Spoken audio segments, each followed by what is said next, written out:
And a feverish atmosphere at Wembley as ever, but the fact that both of the club supporters are wearing their brazen red and white makes Wembley more of a cauldron than ever. Let's take a look at the two teams. And Charlton welcome back Danny Mills after his suspension for the second leg of the playoff semi-final with Ipswich. And Clive Mendonca, of course, returns after his back injury. Apart from that, Alan Curbishley's major decision was whether to bring John Robinson back after he suffered a hairline fracture of the leg. But only recently back in training and without a competitive game, even in the reserves, he isn't risked from the start. And Neil Heaney plays the final game of his loan spell from Manchester City. 4-4-2 for Charlton Athletic this afternoon, and what a match this promises to be. Ilić, 9 clean sheets, big imposing goalkeeper. Back four, Danny Mills. Eddie Youds, fantastic signing from Bradford City, alongside the pacey Richard Rufus. Ex-Norwich City, left back Mark Bowen. He'll try and get forward as often as possible, good left foot. Across the midfield, I think Sean Newton and Danny Mills, very important for Charlton today against the threat of Gray and Johnston. Inside them, Kinsella, captain, fantastic, excellent against Ipswich Town in the semi-final. And Jones, what a battle, Jones versus Kevin Ball. Then Heaney on the left-hand side on loan from Man City, how he's enjoying this loan spell. Up front, Mark Bright, I think, has looked very, very sharp. Last 4 or 5 games I've seen him, the veteran. And alongside him, Clive Mendonca, 25 goals. Sunderland daft, but not today. Sunderland's team almost picked itself after Kevin Phillips and Niall Quinn recovered from minor knocks. It's the same 11 that beat Sheffield United in the second leg of the semi-final, and Quinn is one of 5 survivors from the team relegated from the Premiership by Wimbledon on the last day of last season. He, Lionel Pérez, Michael Gray, Darren Williams and Kevin Ball will be hoping for a vastly different last day scenario this time. Ball, incidentally, was part of the Sunderland side defeated by Liverpool here in the 1992 FA Cup final. Yeah, same for the favourite Sunderland, Reid's men, 4-4-2. Lionel Pérez, who's excellent in the semi-finals. His back four, which is a young back four. Many people feel this is a big test for them. Holloway, Craddock, who I think has been excellent since signing from Cambridge United, found a couple of yards in pace. Darren Williams and Michael Gray. I think this fella is a smashing player. He's going to love Wembley this afternoon. Midfield four, Summerbee, only needs half a yard to flip the balls in for Niall Quinn. Lee Clark, how influential is he going to be today? The battle with Kinsella is a key area today. Kevin Ball, 100% gritty determination. Watch from getting in the box with late runs. And then Alan Magic Johnston, loves to come down the left-hand side, but comes inside fullbacks with his favoured right foot of his, always going for a bender at the far post. Up front, the towering Niall Quinn. Good hold-up player, and also alongside super player Kevin Phillips, a fan's favourite.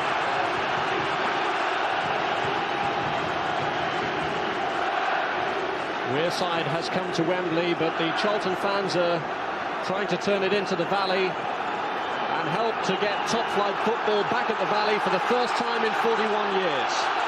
A tremendous sense of anticipation. Looks like a record crowd for the playoff finals as the 1998 First Division playoff final between Charlton and Sunderland is underway. And Sunderland in this first half kicking towards the end where Ian Porterfield scored that famous FA Cup winning goal for them some 25 years ago. And an early warning here for Lee Clark from match referee Eddie Wolstenholme from Blackburn. Referees in the 2 previous finals this weekend have both had to award penalties. Here's Kinsella floating in the kick towards Bright, Craddock getting in the way of it and helped away by Holloway. This is Kinsella. Laid back by Newton for Keith Jones. And Darren Holloway, what a big occasion this is for him. Just 20 years of age, his first season in the first team, and it ends with an appearance at Wembley. Flick from Bright, who gets it back. Mark Bright. Well, that's a good start for Charlton, isn't it? Pushing Sunderland back. For Mark Bright, good target man, very good on crosses in the air. And as I said, last few weeks has looked really sharp for me. Bright has the most experience of Wembley within the Charlton ranks. Twice has appeared here in FA Cup finals that have gone to replays. but there'll be no replay here today. We have to have a winner. And Phillips for the first time bearing down on Eddie Youds.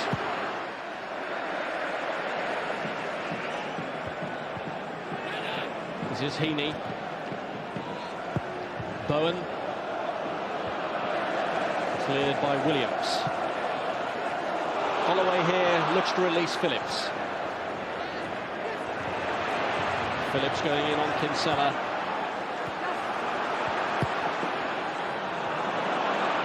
It's a good competitive start. Newton, too long for Mendonca, and tidied up by Craddock. The nice thing about this game, Rob, there's pace and width on both sides. Newton's a flyer down the right with Mills, and down the left for Sunderland. Directly against them, Gray and Johnston.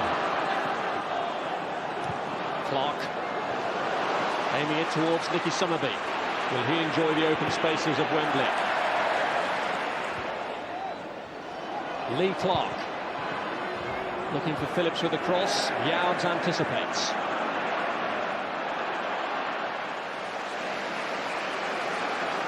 Craddock. Jones in there very quickly. What a sparkling semi-final he had. Winning everything, first to the ball. Big job for him and Kinsella today. Jones played twice at Wembley before, but a long time ago for the England schoolboys back in 1981. It's going to be interesting here, this little fella. He might be little, but he can leap. And with Sunderland, with Summerbee down the right and Johnston on the left, crosses in the box could be a problem for Charlton this afternoon. Well, Phillips, of course, needs one goal to overtake Brian Clough's post-war club record for goals in a season, and this would be a perfect stage on which to do it. Here's Craddock battling with Bright.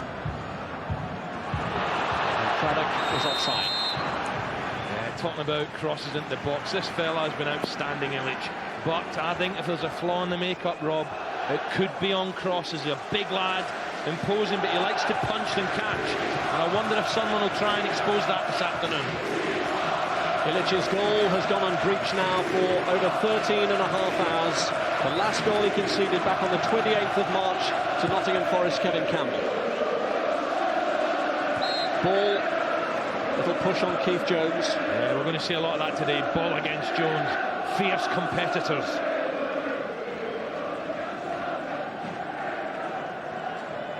Well, it was too much competitive aggression that led to Danny Mills being red carded in the first leg of the semi-final against Ipswich, but he's taking this free kick.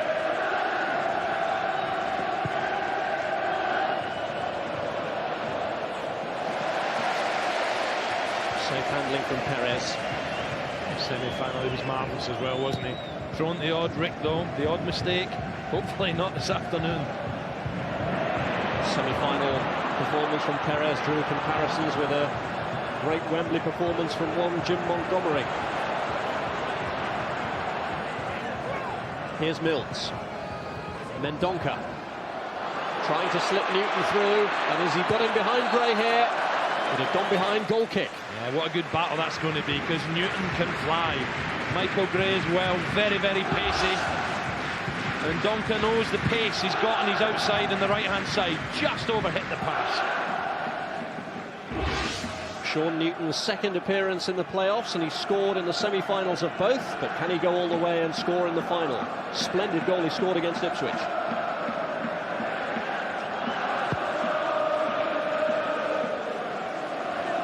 Kinsella, Bright.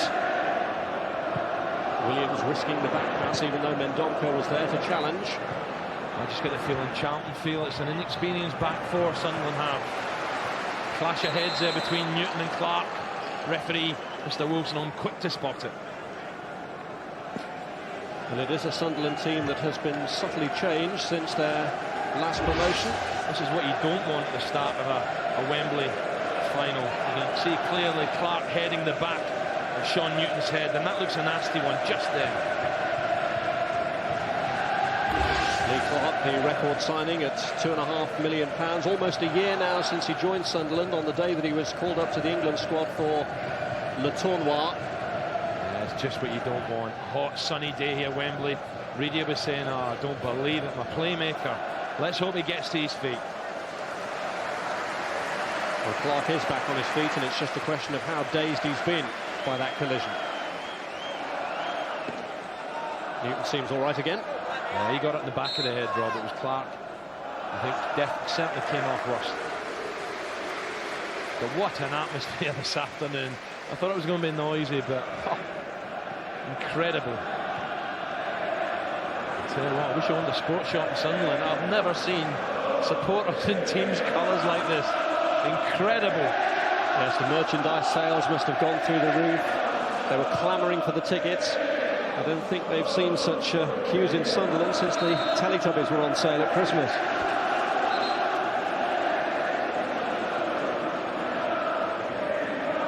I think first goal again in a final is key. Who's going to get it? Johnston. Header away by Youds. This is Clark to ball. Now Phillips looking to turn. Kinsella quickly helping out Rufus there. I think you'll find Rufus is looking after Phillips most of the game, just pace against pace. As Eddie Youds will look for the towering now, Quinn.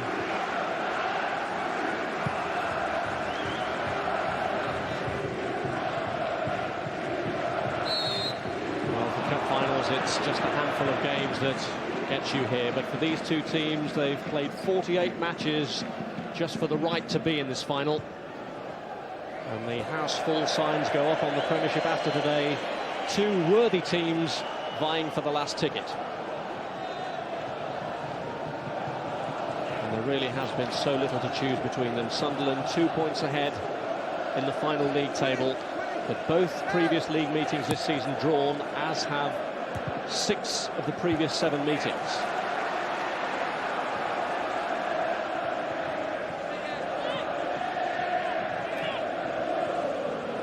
Craddock.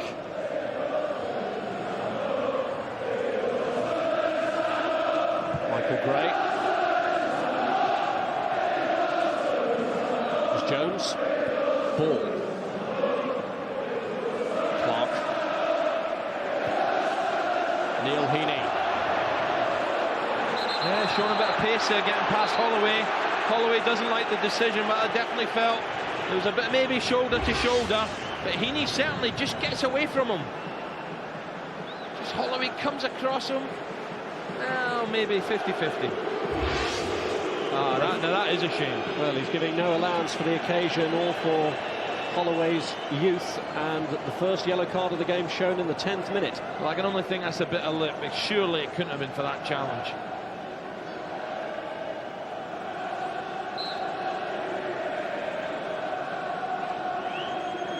Mark Bowen's free kick.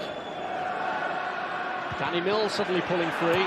Ball blocked it. And he shouts for handball there on Kevin Ball. I don't think so. Charlton are certainly not over odds here.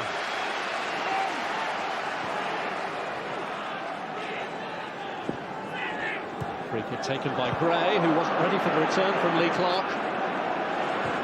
Gray at 23 is the oldest member of this Sunderland back four.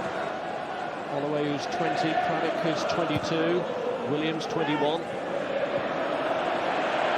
that's the major area of change since their last promotion. Away goes Kinsella. Bright. Newton. Mendonca, Kinsella, Bright and Heaney all in the box. Williams clears a little uncertainly. Tell you what, Rob, I thought I was a bit of a let-off for Sunderland there, because Mendonca made a great run there. Kinsella didn't see him. Had he seen him, he was clear through. Jones is taking a knock now. It's Charlton making the early running. They really do come into this game on the crest of a wave. Jones, you can see clearly unhappy with Nicky Summerbee. I think he's saying it was an elbow off the ball. He went down. Keith Jones very unhappy. Let's have a look. Summerbee, his arm comes across, but it's not a clear elbow, I don't think. Sure, he was trying to get across him. Referee just saying to Jones, calm down.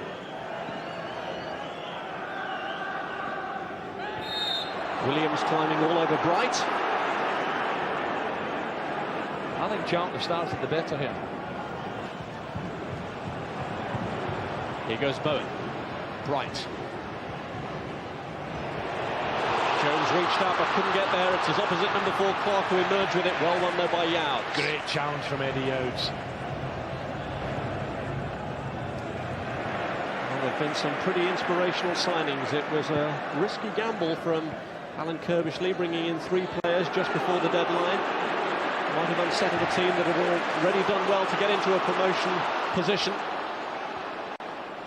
But since Mills and Youds and Heaney have been there, they haven't lost a game.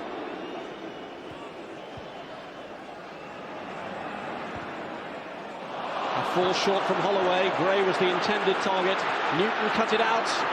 And although he looked for a return from Mendonca, well read by Gray.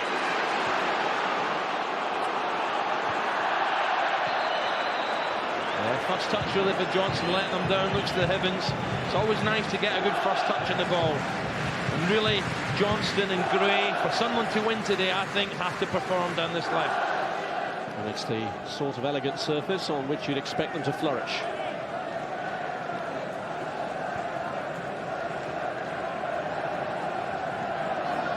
Charlton's 4th Wembley appearance, but their first in 11 years. The other 2 were in the 2 years immediately after the Second World War, when they won and lost an FA Cup final, both of which went to extra time. Definitely 1 or 2 nerves out there. First touches are letting people down. Quinn, Summerbee's made a good break down the inside right channel, but Heaney's managed to hold him up. Lee Clark. Gray. Johnston, good return to Gray. Newton scampering back with him, but he gets the cross behind for the goal kick. Yeah, it's going to be a smashing, intriguing battle between these 2, Gray and Newton.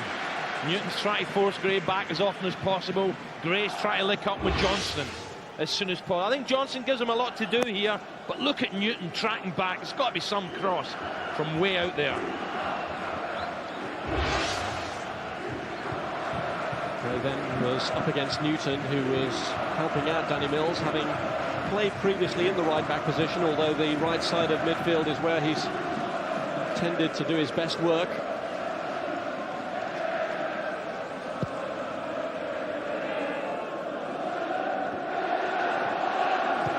Gray. Kinsella. Phillips going in for the back pass, and Ilić could be in trouble here with Johnston coming in. Johnston looked back at the referee, appealing that he'd been brought down, but Eddie Wolstenholme looked away. But Ilić then got himself in trouble with the back pass. Yeah, a little bit of indecision there. Try to be too clever, the big goalkeeper. He's got away with it. The referee having none of it. Now Phillips is in trouble. Well, he's certainly making out, the referee, that he's not going to have any look from anyone at all. But Ilić, what a time to do something like this. A Wembley final, just clips it over the little fella. This is the problem here. Johnston goes in. I don't see anything wrong with that whatsoever. But I'm sure Alan Curbishley sitting on the benches thinking, what's he doing? Johnston? Nah, I don't think so. I think Ilić gets his body in the way, and I don't think there was any impediment. Phillips has been booked for his protests, and we're about to have a change of match ball. Ironically, of course, Charlton's 2 FA Cup final visits here marked out by the fact that the ball burst in both. Do you know, with the 2 bookings, and I can't see why, honestly. It's a cup, you know, it's a cup final atmosphere here. There's so much at stake. I think the rest got to be a little bit more lenient. Holloway and Phillips, the 2 men in the book. Come out, throw to Charlton.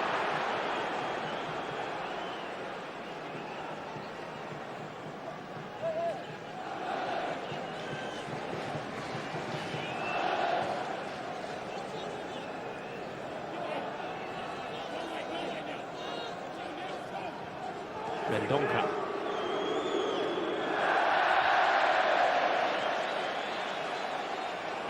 Well, what mixed feelings there must be for Clive Mendonca. His own family and his wife's family from the Sunderland area. And although he desperately wants to get the goal that will take his team into the Premiership, he'll be hiding himself away from the in-laws if he slams the door on Sunderland's bit.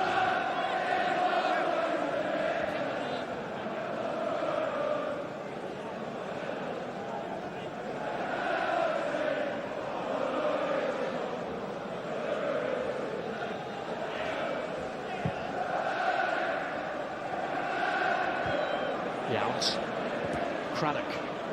Quinn, and Phillips is offside. I tell you what, this is very, very tight indeed. Phillips is very, very speedy when he gets going. Then Quinn immediately looking for the little striker. Let's have a look at this. I think this is so tight, and there's no way that's offside. Diabolical.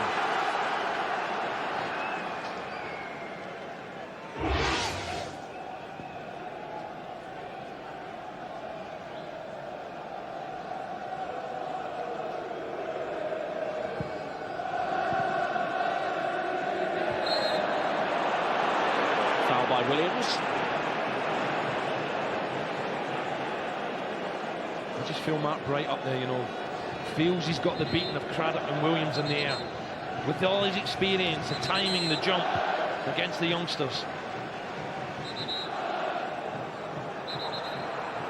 Right, a player who has still to sort his future out, and there'll be much discussion about players' futures when they know which division they're going to be in. Bowen gets the cross in, cleared by Craddock. And Gray, this time fouled by Kinsella, and it looks like being the first Charlton booking. Just having a little spate of yellow cards at the moment. Yeah, I think this referee's left arm's going to be very tired by the end of the game. Of course, Kinsella is late, catches Gray, but that's the third booking, and it's certainly not been a dirty match. 18 minutes gone, Kinsella showing the yellow.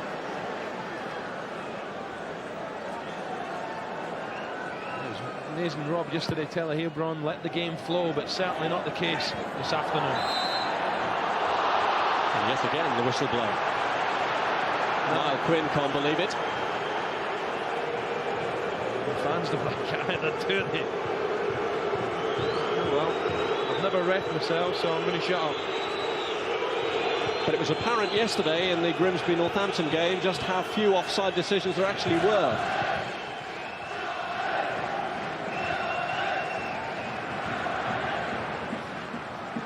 So edgy and nervy out there, isn't it? So much at stake. Here's Gray.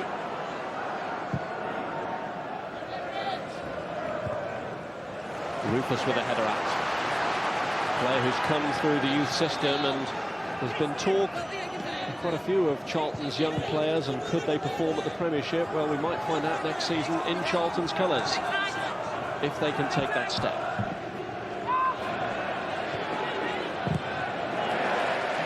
Gray wins the throw off Danny Mills. He's impressed me since coming to Charlton, Danny Mills. And that Ipswich match showed us some tremendous pace up the right-hand side in the semi-final. Good defending again today. Off Jones. There's a deflection, says the referee. Wasn't played back. 42,000 Sunderland fans didn't think so.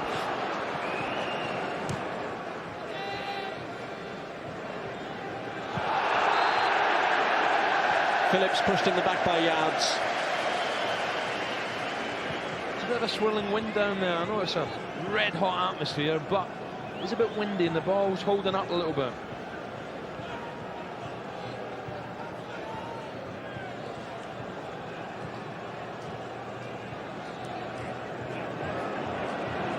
Williams to Phillips. Summerbee. Getting his cross past Bowen, that's off the defender for the corner. One thing about Nicky Summerbee, he doesn't waste time. He gets half a yard and he just tries to curl it round Mark Bowen. Bowen getting in the way this time, but can cross a tremendous ball, Nicky Summerbee.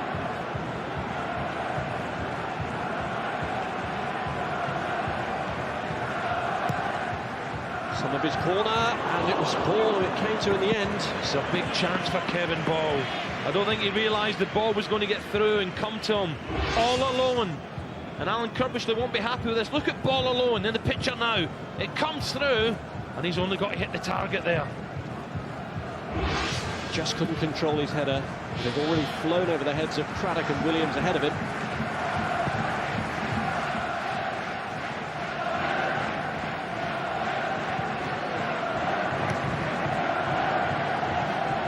Newton. Kinsella. He'd spotted the run of Newton there, couldn't get his foot round the ball enough, but Kinsella does see runs early. Well, very even, maybe Sunderland just shading it. I thought Charlton started the better. That's Ilić in, failing to deal with a back pass, almost gave Sunderland their best opportunity in the opening half of this first half. Youds releasing it to Mendonca, and this is Bright. I haven't seen too much of the dangerous players. I haven't seen much of Mendonca or Phillips at the other end. Reid. Johnston. Good run from Clark. Johnson couldn't find him. But Lee Clark making a good run, but this fella, Danny Mills, has to be careful. He will come inside as often as possible. Been in good form this season as Alan Johnston earned recognition for the Scotland B team. But this World Cup has, unfortunately for him, just come a bit too soon for him.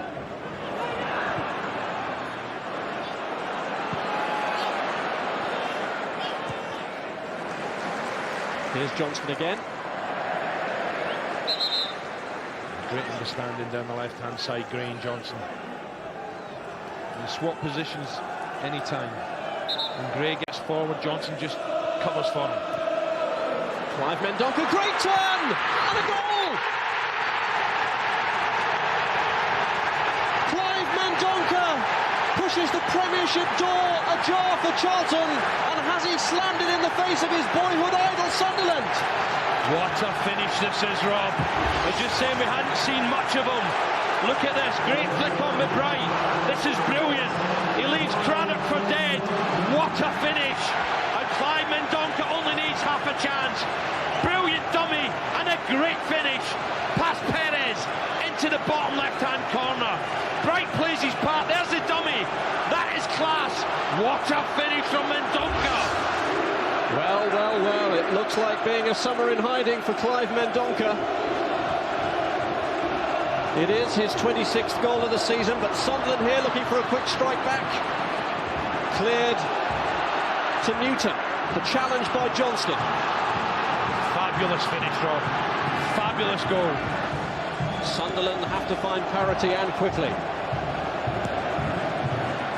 But a measure of Charlton's early pressure, and what a tremendous investment Clive Mendonca at £700,000 has been. Who'd have thought it, against his boyhood heroes. Charlton have never been used to splashing such big transfer fees around, but it looks like money well spent. Some quality touches and a brilliantly executed finish. Quinn here. And now took his eye off the flight of the ball, too busy worrying about Rufus. What a finish. Craddock goes for the dummy here. And really a little bit inexperienced from the young defender, but full marks to Clive Mendonca, and the finish was fantastic. And Curbishley, get in there, Clive. What a start for Charlton. One goal was enough for his former club Grimsby yesterday. Is it going to be enough for Charlton here today? Well, you have to say, I think Craddock went to ground a little bit early there, and also the goalkeeper, Rob, I felt went down too early, but great forward play from Clive Mendonca. Now the resolve of this young defence will be tested fully. Hopeful one from Bowen, but it's gone behind for the goal kick. Wow. The red and white shirts are Sunderland away to right. Silent. Shell-shocked. The Sunderland boy as well with a goal.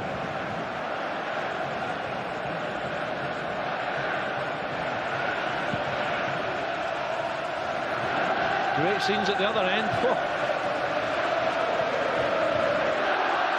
Here's Gray. Johnston.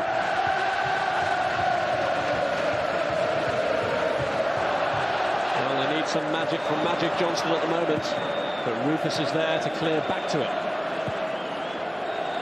Aim towards Quinn, and he's got him behind Bowen. Good defending from Bowen. Quinn took it in the chest beautifully there, and I thought he was going to get the right foot strike away. Mark Bowen getting back, keeping his eye on the ball. Throw taken towards Quinn, and it's Kevin Ball! Phillips goes for it, and it's right across the face. Phillips a whisker away, getting a toe to that. Came in as quick as he could, the bar Phillips cross shot. Goodness me, this is close. Look at little Phillips lurking. Can't get anywhere near it. And surely would have scored. Quinn causing problems. Youds is the one who headed it out. Ball with a shot. And Phillips, desperation, can't get there. Well, they say they only know one way to play, and Sunderland are certainly going for it. Craddock.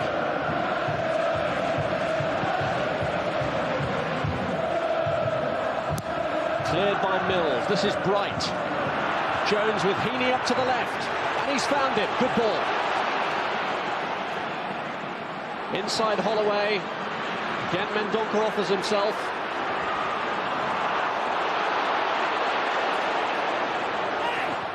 Oh, what a game for Clyde Mendonca. Sure, he'd mixed feelings, half his family supporting Sunderland, half wanting to do well, but end up on the losing side. It still could happen, but what a great goal.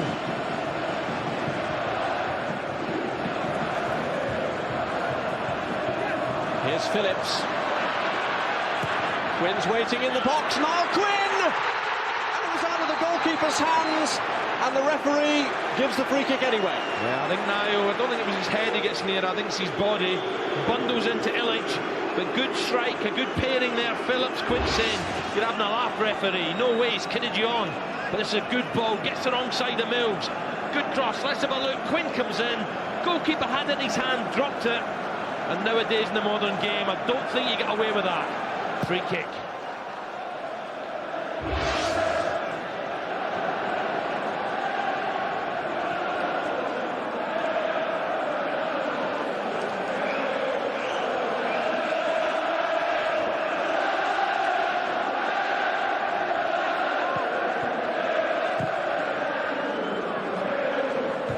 Youds. Here's Rufus. Well, you can look at the league table and say that it'll be a travesty if Sunderland don't go up with 90 points. Peter Reid may think so. Yeah, he'll be saying this a long time ago. He's got a lot of faith in his youngsters, and they'll keep bombing forward.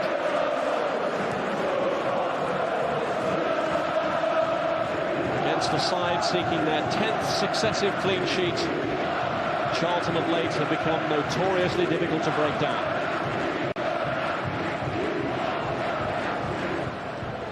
Williams. The last 5 playoff finals, remember, have been settled 1-0. Johnston. This is Clark. It's quite incredible, Rob, as well, where the Charlton fans are, away to our left. I think every Wembley final this year has all been won with the supporters at that end. And you go back to the Auto Windscreen final, the FA Cup, the Coca-Cola final, the 2 playoffs we've seen, the Rugby League final, Sheffield Eagles, and that's where the Charlton fans are.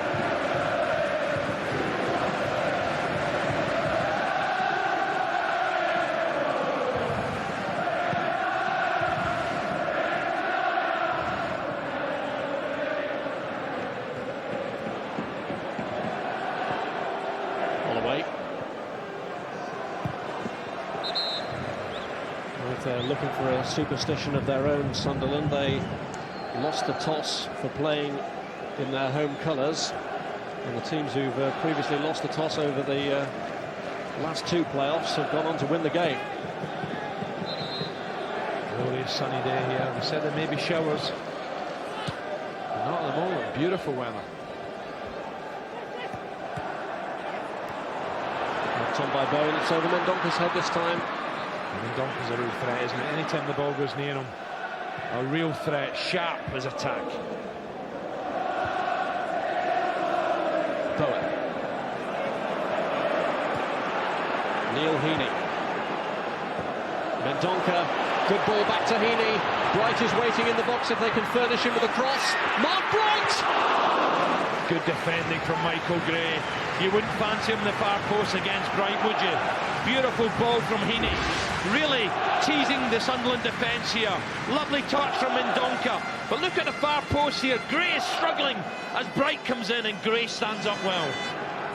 But again, lightning break from Charlton. Bright Youds scored against Sunderland at the Valley in March, on a day when Clive Mendonca actually had a goal ruled out for offside, but Mendonca's goal this time counts. There's a couple of strolls. That's a late challenge for Mendonca. And it was on Summerbee, and then there was another incident after that between Bright and Williams. The tempers are getting a little bit heated out there. There's no doubt it's late. It's going to be another yellow, I think, Rob.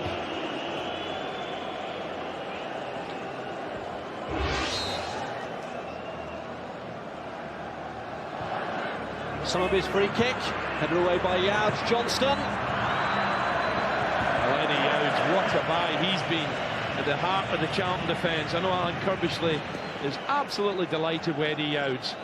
They have said, you know, ex-Ipswich, Bradford, if he thought he'd be playing in the Premiership next season, I think he'd have told you, well, I doubt it, but that's exactly where he's heading.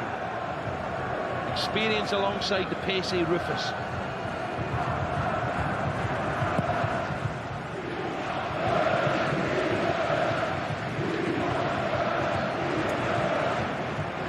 Heaney. This is Phillips. Quinn up on his own against Rufus.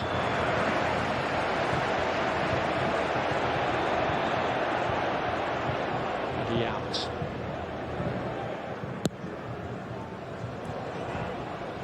Clark. Interesting to see Lee Clark's moving about a lot better after that head collision earlier on. That'll be a relief to Peter Reid. Summerbee.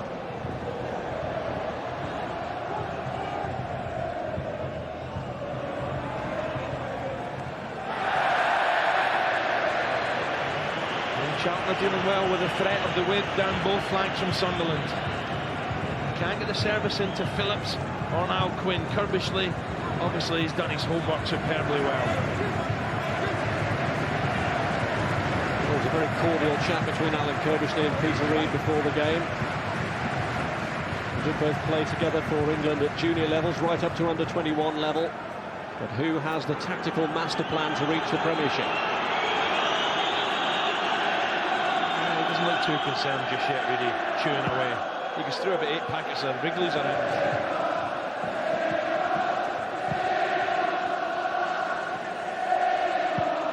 Well, managers will tell you that you don't really know about pressure until you've been in the playoffs. And of course, although Peter Reid has played at Wembley many times before, including 3 caps for England here, he's not in a position to influence things out on the pitch today as he used to be.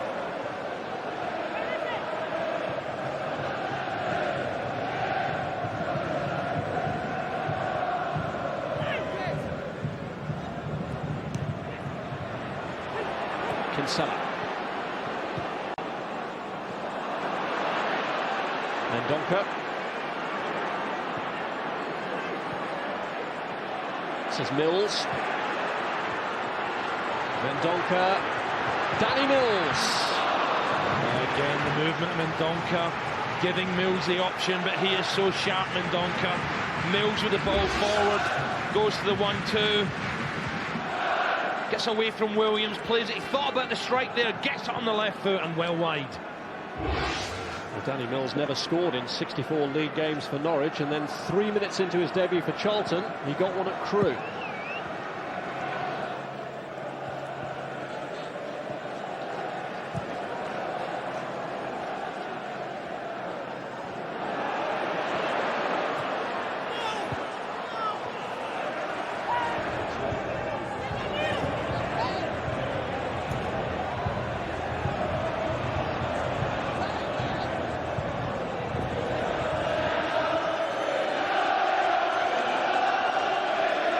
Fans go berserk. Stand up if you're going up.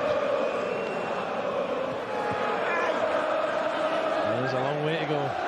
Mind you saying that, nearing half-time now. They've got their noses in front.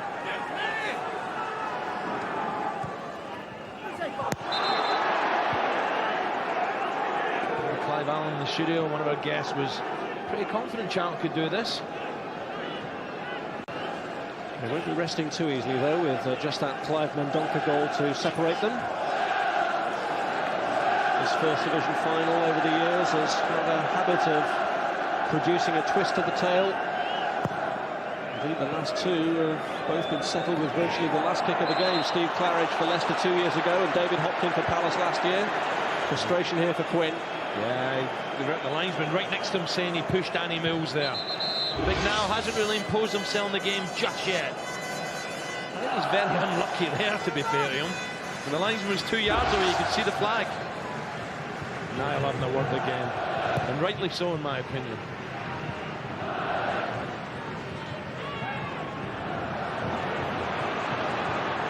Summerbee. Holloway on the outside of him. Clark has pushed up on the right, but he's looked inside again to Nicky Summerbee. Holloway.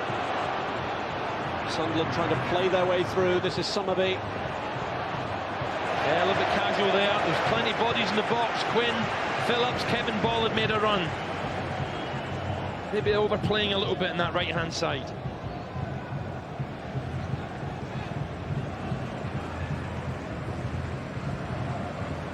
Summerbee. Bowen's having a good game there at the moment. Summerbee a little bit predictable.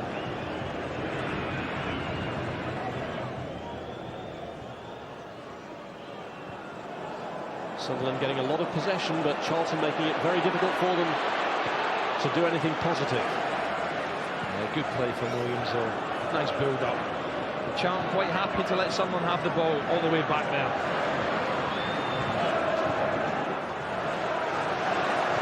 Charlton keeping the ball in an area where it can do them no harm.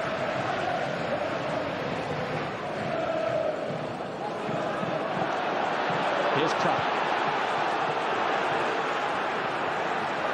Gray.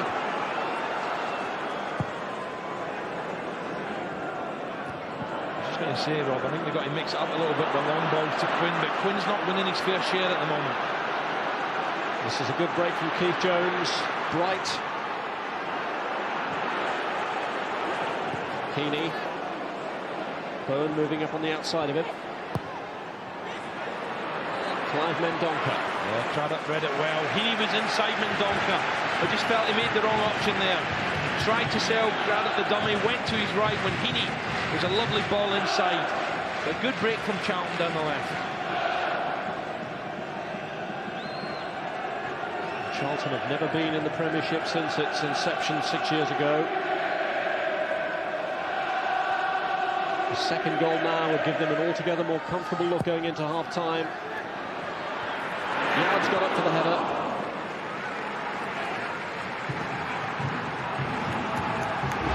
Little chance here for Eddie, rises above the crowd.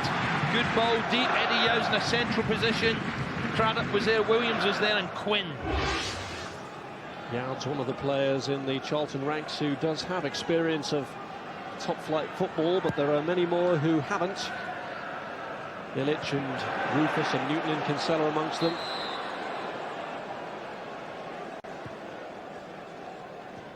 Sunderland do, I think, rely on their width so much, especially left-hand side.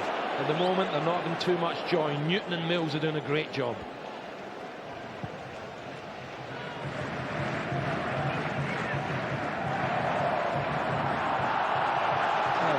Give it the other way. I thought it was a nudge on Johnston, but I think Johnston was the one who put the ball out. Still, Sunderland get.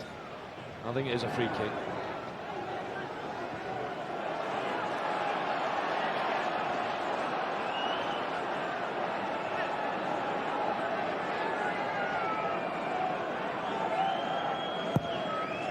Johnston's free kick in towards Niall Quinn. There's a bit of shoving going on there between Quinn and Youds. Referee allowed it to go on. This half has certainly flown by.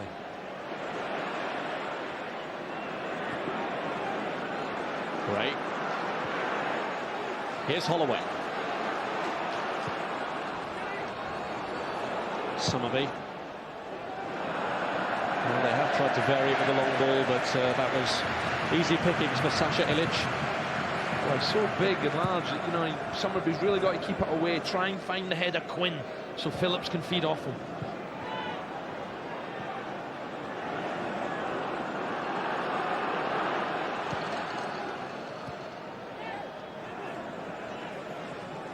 Clark.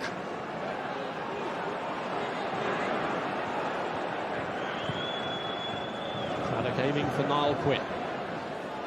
Headed back across to Phillips. Lee Clark! You know, it just falls on the wrong foot. I think Clark wanted it just to drop on the left foot, and he ended up prodding out the right. But that's better. The long ball to Quinn's head from Craddock. Phillips does well to read this. It's a great first touch into the legs of Clark. It's in between his two legs, Rob. And in the end, just prods out his right foot. Not far away. 13 goals already this season for Lee Clark, which is his best ever scoring return.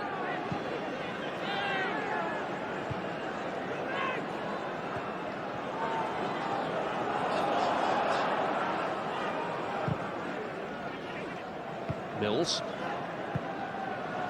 Kinsella. Williams showing his strength against Bright. Oh, doing well. Better spell for Sunderland. Still the trail. Quinn, fouled by Rufus. And it looks like another yellow card. The third for a Charlton player. And certainly from behind catching now Quinn. Rufus very quick, very tight there. Tries to get in front of now Quinn, to be fair to him. But Quinn, he uses the experience and his strength and goes down. No complaints. Still only 23 years of age, Richard Rufus.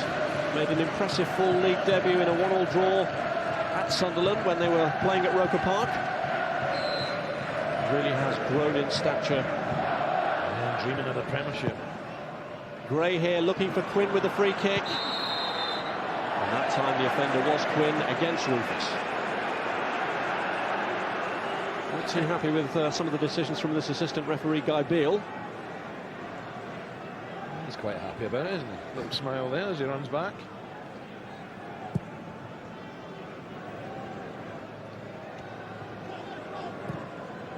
Bright.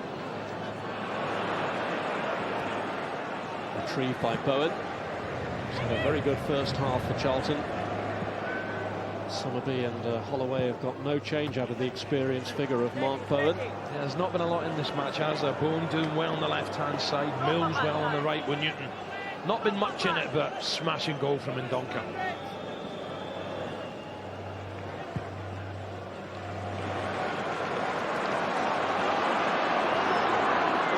Gray. Ball.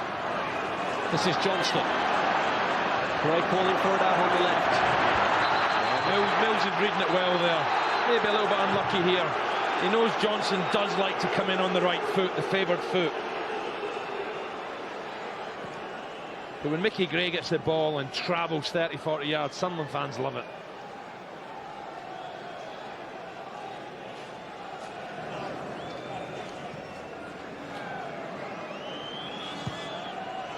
Johnston's free kick.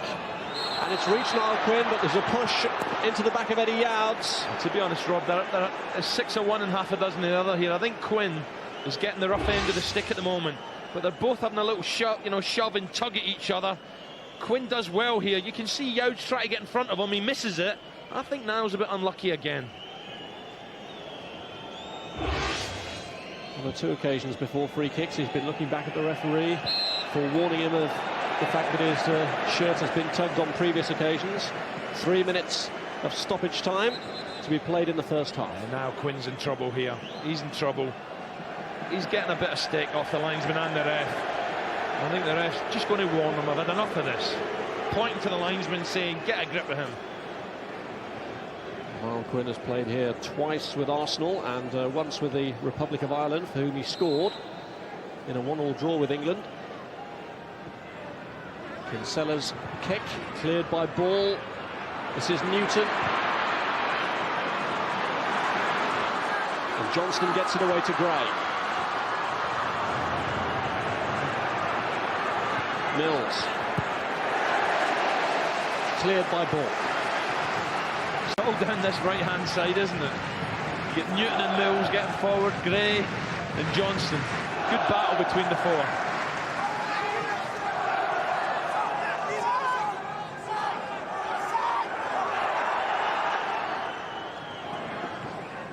Mendonca. Mills.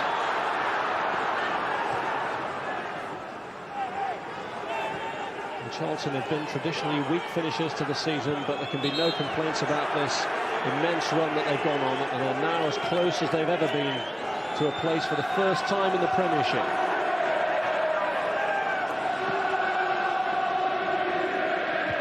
Right up for the throw.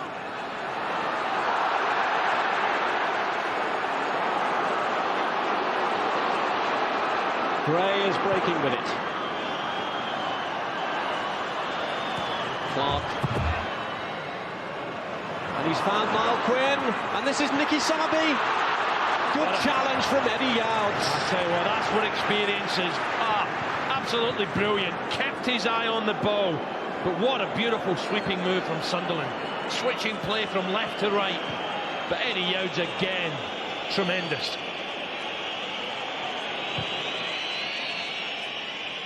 Quinn lets it go, but just when the alarm bells were ringing, Youds stepped in. That was a great move, wasn't it? Quinn just cushioned it into Summerbee. I thought this was excellent. Thought he got past Youds, but somehow the big right foot came out.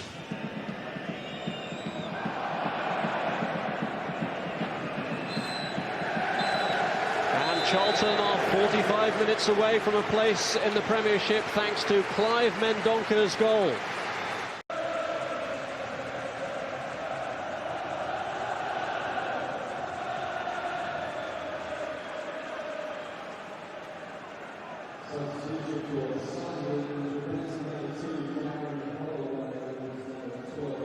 Peter Reid must have given some very important half-time team talks in his time. None more important than this one, though.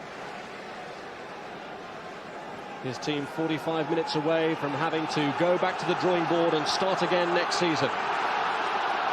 Well, you can bet your boots Sunderland first 15 minutes are going to go at Charlton. The last 45 minutes of the domestic season is underway. There'll be heroes and there'll be heartbreak in this second half. Can Sunderland recover from that Clive Mendonca goal? Makin gets an early feel of the ball. Curbishley half-time, Rob will be, come on boys, superb, keep your shape. They're going to get frustrated, they're going to get anxious, they're going to come at us. No problem, we keep our shape, we can handle it. And we'll hit them on the break. Craddock. Quinn. Phillips. Summerbee is looking for Johnston.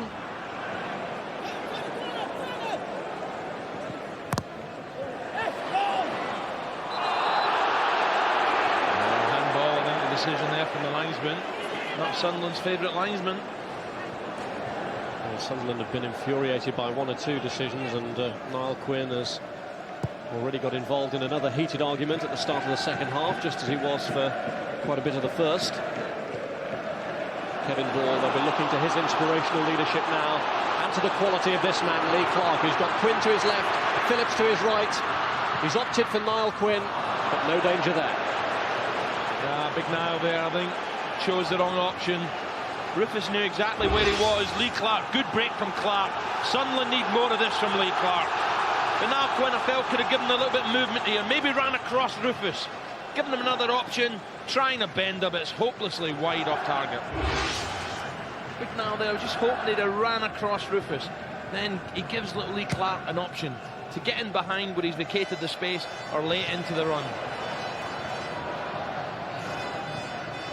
Sunderland are the country's top league goal scorers, 86 they managed in the First Division competition. And they're too short of their 100th for the season in all competitions.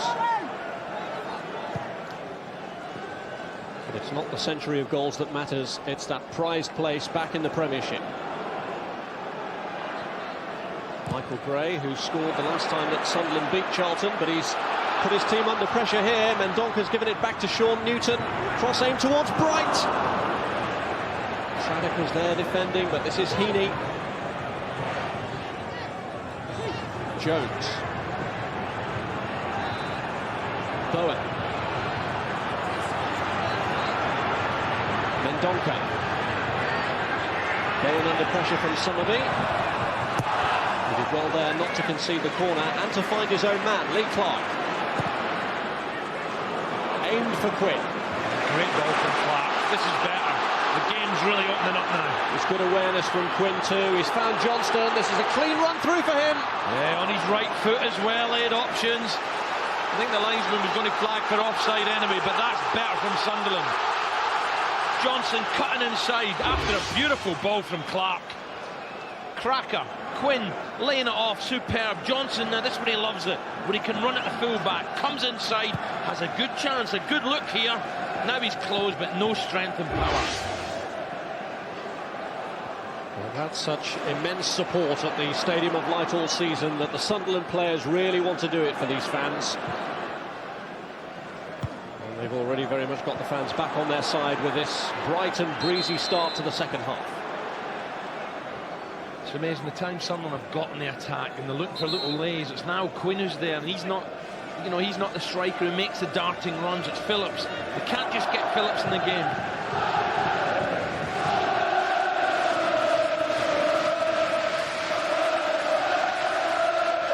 Great backing again they've brought from Wearside.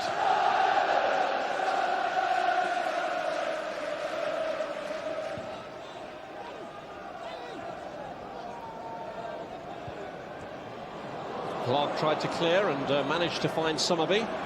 This is Makin.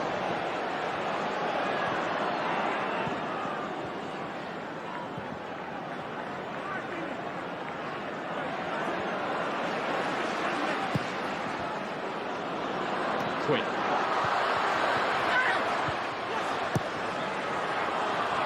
Headed away by Rufus.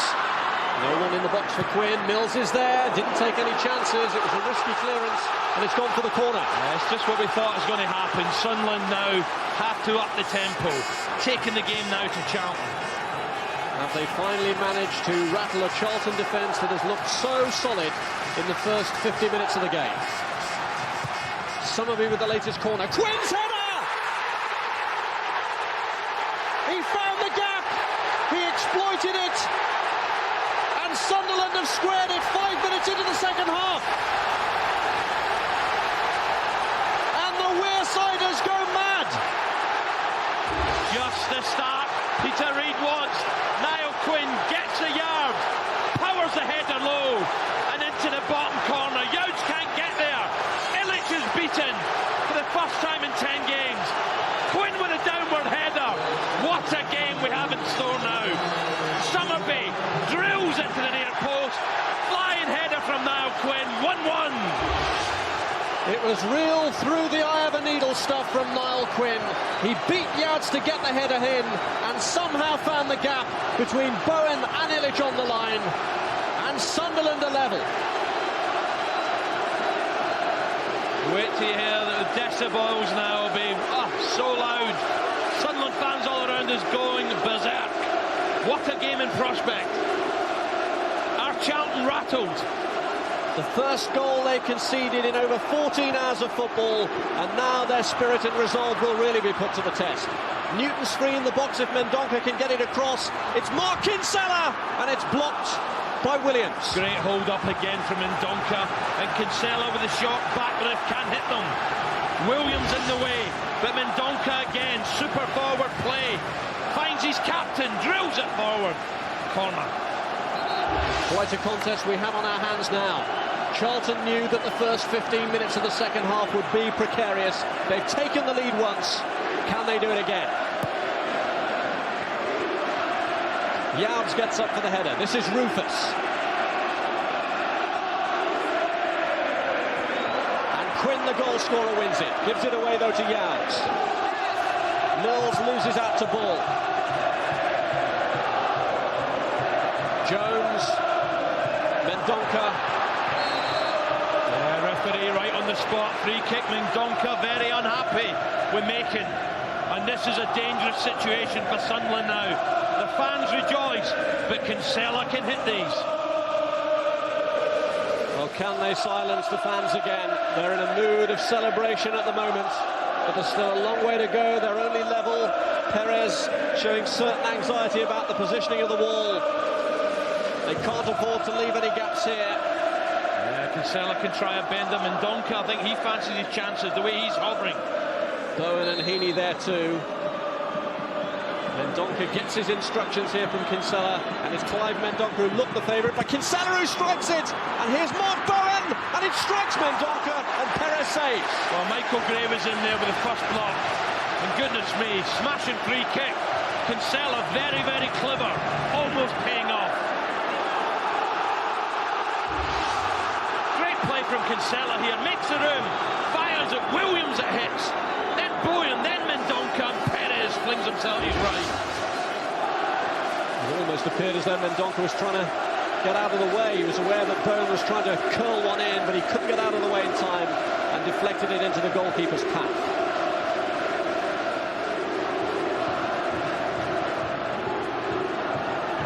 Makin.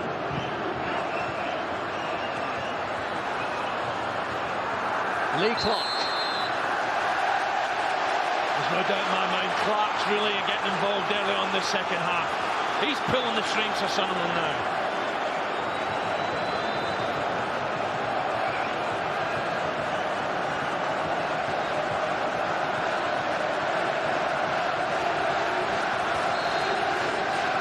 Summerbee delivered the goods from the free kick. Dealt with by Youds.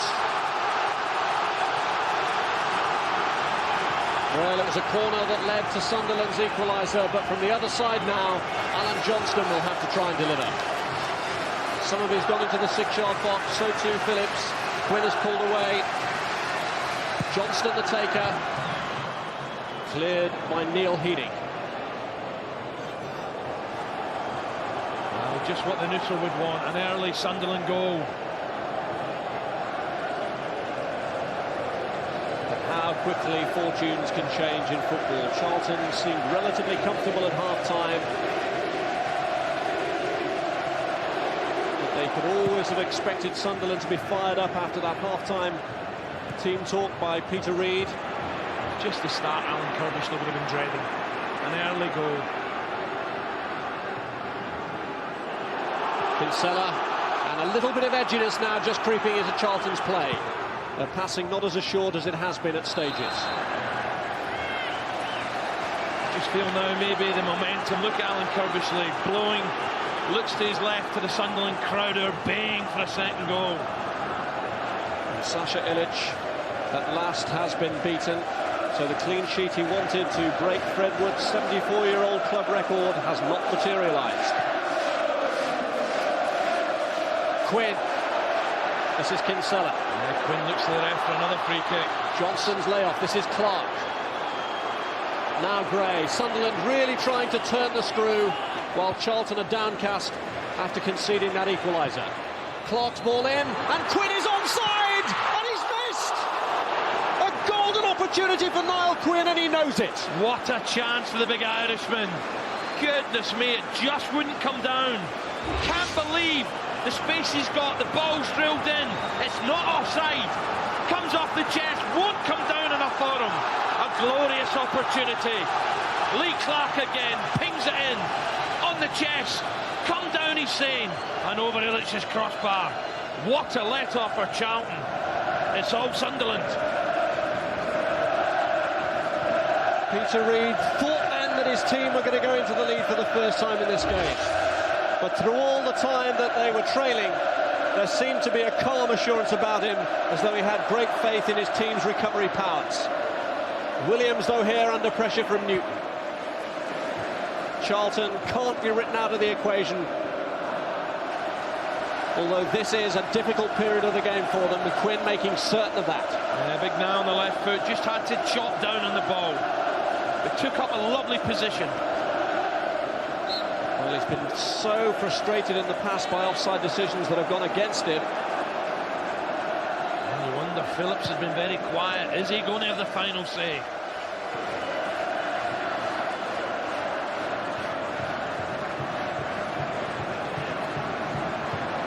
Charlton's clean sheet record has disappeared. They won't mind about that too much if they still emerge victorious from this game. But is Kevin Phillips to get that club goal-scoring record in a season? Quinn there tried to steer it through to him, and it has been steered through to him. Kevin Phillips has got it! 2-1 to Sunderland. A remarkable turnaround.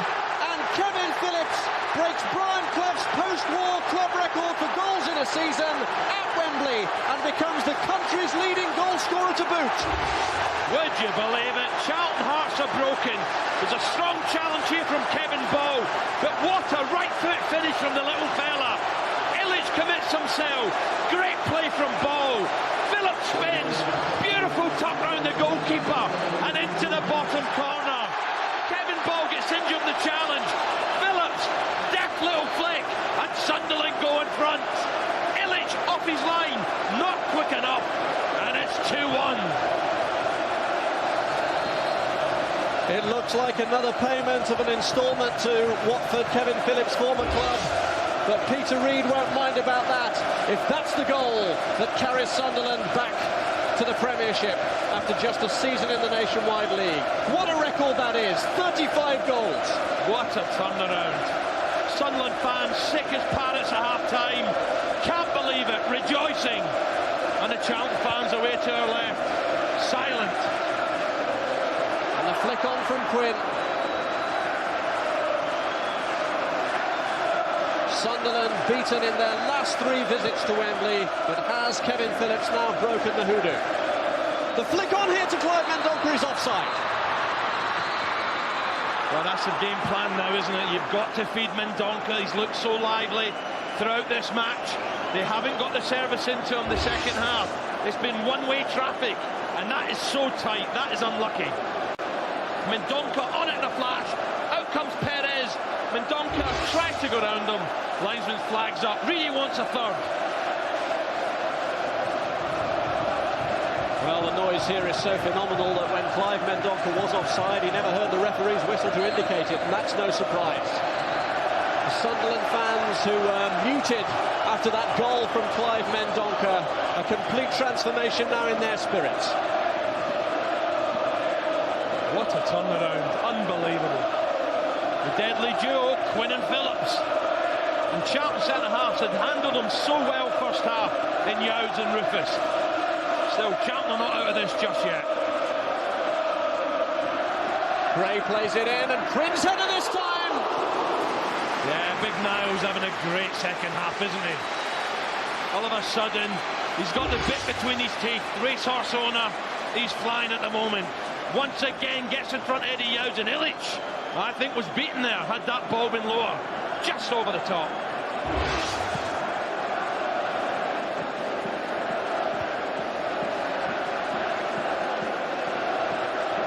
Two goals in under 8 minutes from Sunderland have completely changed the picture in the battle for promotion to the Premiership. What a season Kevin Phillips has had. He couldn't have dreamt it. You know, a short while ago, Baldock Town. Unbelievable, superb. One attempt on target, a goal for Kevin Phillips. It's not a bad ratio, is it? And just goes to show that even when you think he's having a quiet game, you write him off at your peril. The ball in from Mills. Back to Pérez, who just wants to calm things down a little. Well, you have to feel for Charlton as well, Rob. In command, got the early goal, looks solid. Alan Curbishley, surely now, we're going to have to change this now. From being calm, cool and collective, suddenly it's turned upside down for him. That's the agony of the playoffs for you. His team 45 minutes away from the Premiership, and now for the first time in this game having to come from behind.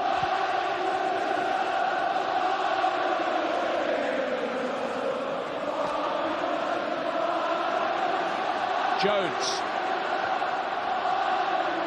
Newton.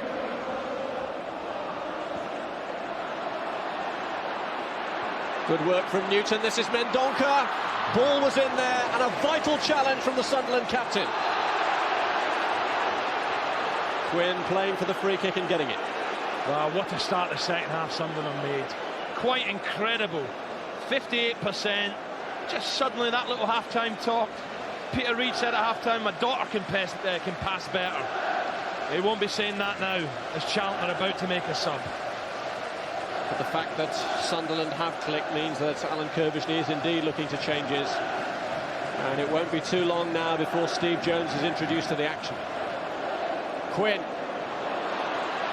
Phillips in the battle against Rufus. Bit of tugging by Phillips and the free kick given.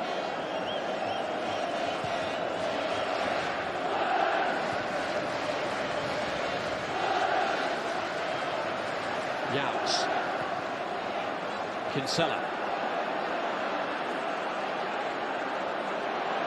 Just as Lee Clark started the second half, superb.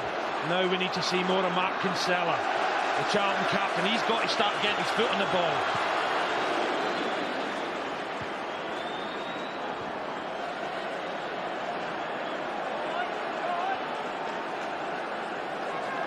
Mills. Cleared by Williams. Mendonca. Heaney. This is Bowen, 3 in the box for Charlton. One of them is Mark Bright. Cleared by Craddock. What a ball from Bowen. Kinsella striking. Now Charlton have to come out. Kinsella, who can't strike them this time, finds Pérez too good. Charlton were quite happy to sit behind, protect the league. That's changed now. Now they have to get down the outside, getting crosses in. And it looks as though the change will reflect that, because Steve Jones is now going to come on, and he's going to take the place of the wide left man, Heaney, who's playing his final game on loan from Manchester City. Remarkable season he's had. At one time involved in a battle against relegation, here has been involved in the battle for promotion, but his contribution is complete, and Steve Jones now comes on to take his place. Well, no one likes to come off, but this fella's a big, bustling centre-forward. He's going to put himself about and try and unruffle this young defence. Steve Jones, who got Charlton's opening goal of the season in the match against Middlesbrough.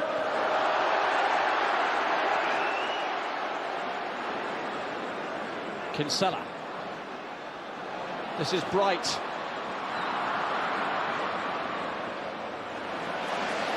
Michael Gray. Phillips. What a strike force Sunderland have, eh? Quinn giving them the kiss of life early on the second half. Just loses Youds there. It's a great drill ball from Summerbee. And then suddenly a big part in the second goal too now. Rejoicing on the bench, Alan Curbishley, the worst start possible. The second half, it gets worse as Phillips digs it over the advancing Ilić. What a start the second half. Sunderland then 100 goals up for the season in all competitions, and Quinn and Phillips between them have got 51.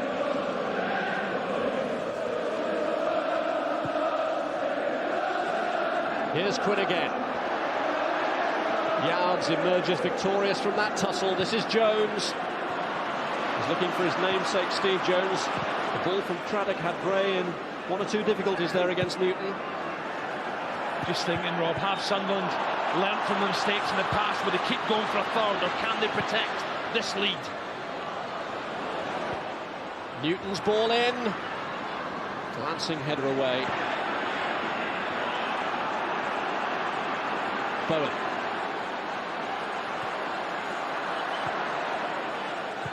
Keith Jones. Newton. Pressure from Johnston. And successful too. And here's Phillips, although he's going to leave it to Michael Gray, who's made an immense run down that flank. But now can he shrug off the tenacious Mills? Fabulous move from Sunderland. Very quick, very quick to burst forward there. Michael Gray, he made up probably 50 yards there. The intended pass, I think, was for Phillips. He was trying to spin in behind Rufus, but this fella, what an engine he's got.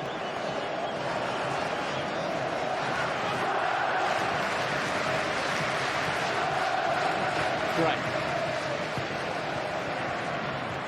Rufus leaps. This is Kevin Ball. Blocked by Youds. Quinn! Always going wide. Sunderland pushing forward every opportunity, turning up the heat, driving force, and Kevin Ball just latches onto this. The ball comes out to him. Tries to get the strike away. Youds gets in the way. Suddenly it falls to Quinn. He tries one on the left foot. Now Charlton have to readjust. And just look at how Sunderland have picked it up. barely made an impression on the Charlton goal in the first half, but the two on target are the ones that have been made to count. Charlton and Jones and Kinsella, they have to start driving through the middle now. Clark and Ball are taking over. Keith Jones. Charlton looking to reassert themselves. It's the other Jones this time, the substitute Steve. Makin left it to Pérez. I think it's a good choice from Alan Curbishley. I think this fella will unsettle Craddock and Williams. Alan, he can't believe it, can he? Half-time, you know, let's keep a shape, and suddenly...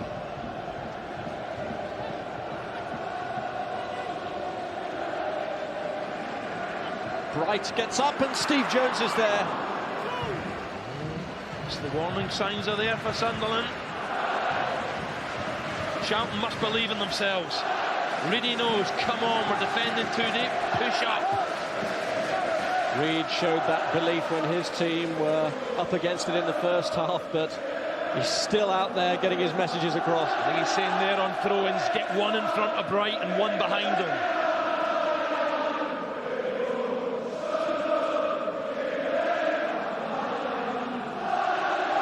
Charlton have an injury problem here.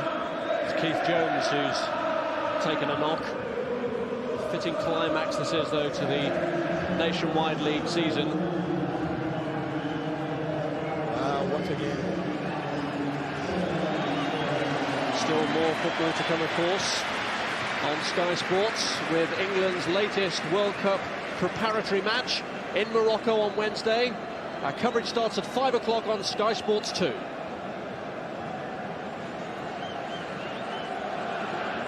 Hold up as while Jones continues to receive treatment. Phillips, such a crucial battle this afternoon, Rob, the central midfield area. And Jones and Kinsella done so well early on in the match, but suddenly Clark's getting more involved and Ball's driving through. If Charlton have to get back in it, they need more from Jones and especially Kinsella. Peter Reid may not be able to fulfil that midfield role himself now, but in Kevin Ball he's certainly got a man to be in the trenches with. Inspiration behind the previous promotion campaign 2 years ago. Phillips here looking to release Summerbee.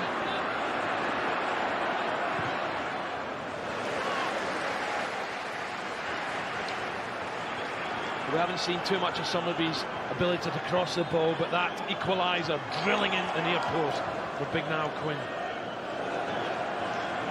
Steve Jones using his strength there against Craddock. Keith Jones.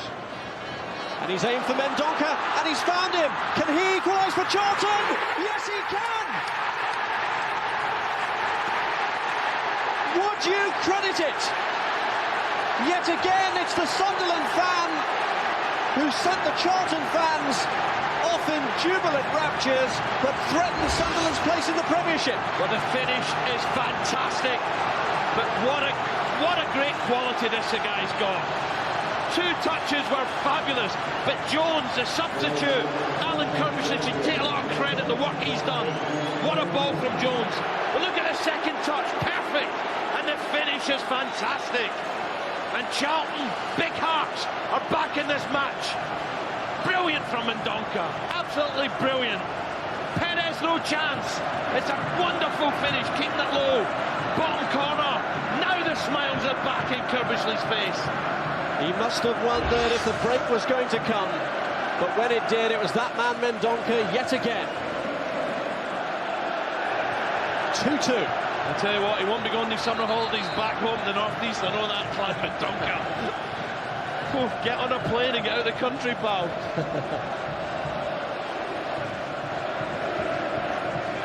What a game. Fantastic. And the substitute, I tell you, a great move from Alan Curbishley. And he clearly feels now that it's there for the taking. He's indicating he wants 3 up.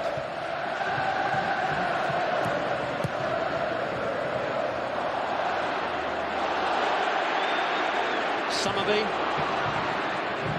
Ball. And here's Nicky Summerbee. Had to bide his time waiting for support, but did that effectively. This is Clark. And in It's reached Niall Quinn!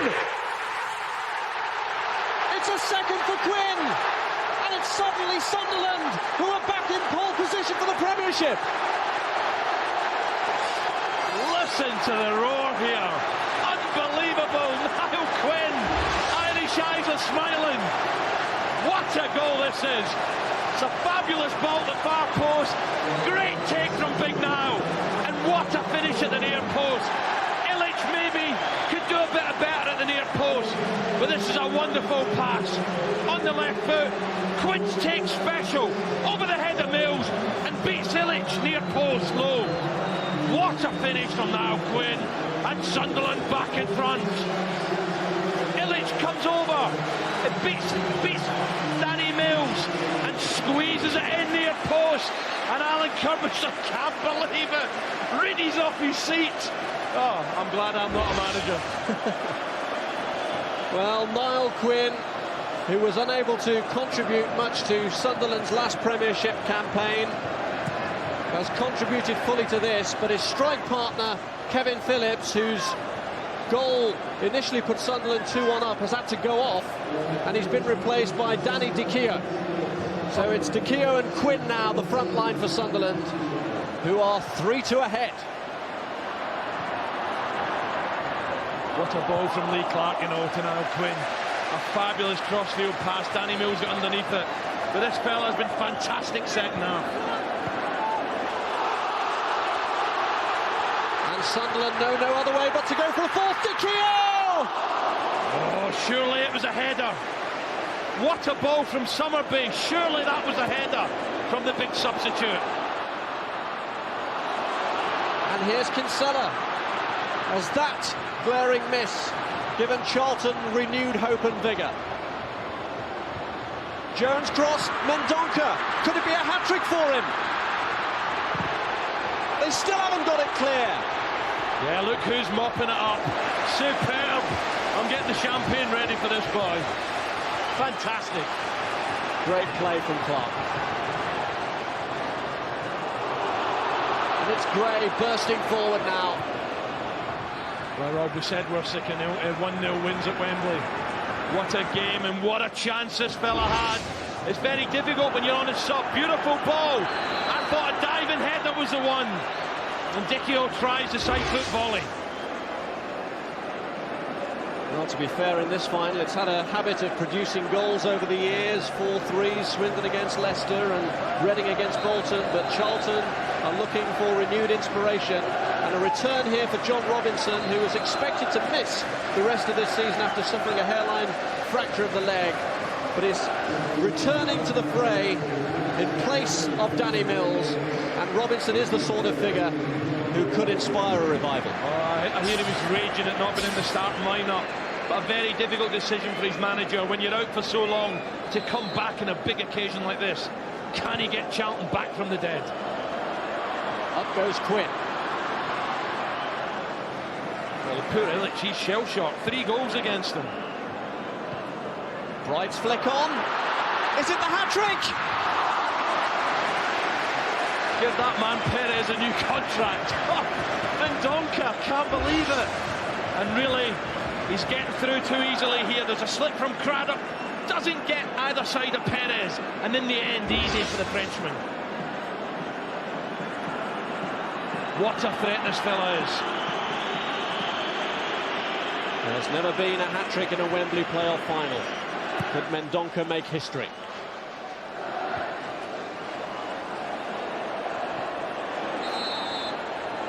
It really is a shame one of these sides has to lose, Rob, because I think they both do well with the football in the Premiership.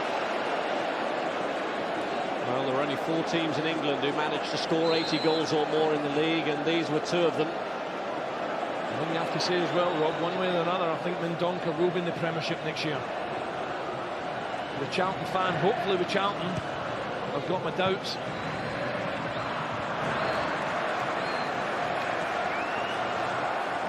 What a seesaw game, and who'd be a manager?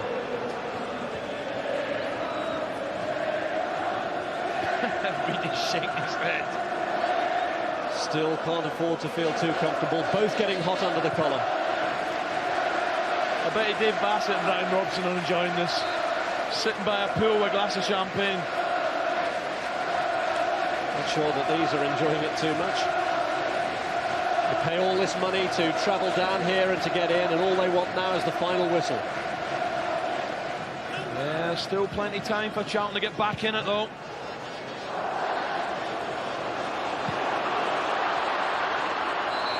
Rufus shielding it against Dichio.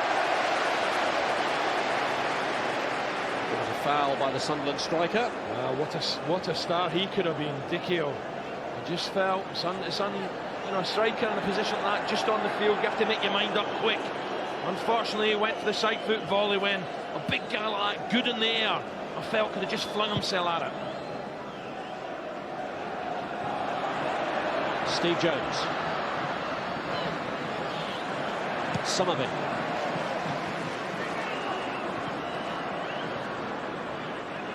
Kinsella.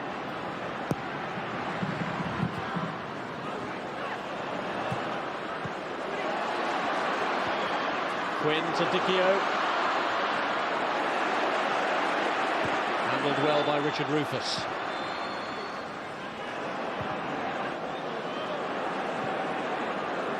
Kinsella.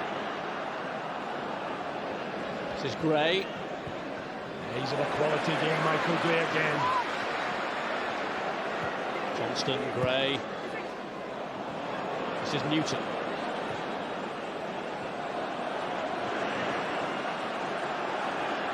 Youds. Kinsella. Newton, who's dropped back to right back since Mills' departure.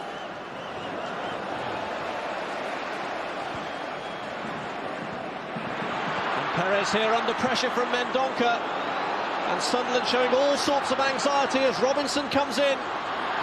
3 in the box and turned behind by Craddock just to relieve the pressure. I think Reid's just ripped that contract up. 1 minute ago Pérez was a hero, now he's going mad, and Craddock to the rescue. Pérez can be grateful, he's about 70 yards away from his manager.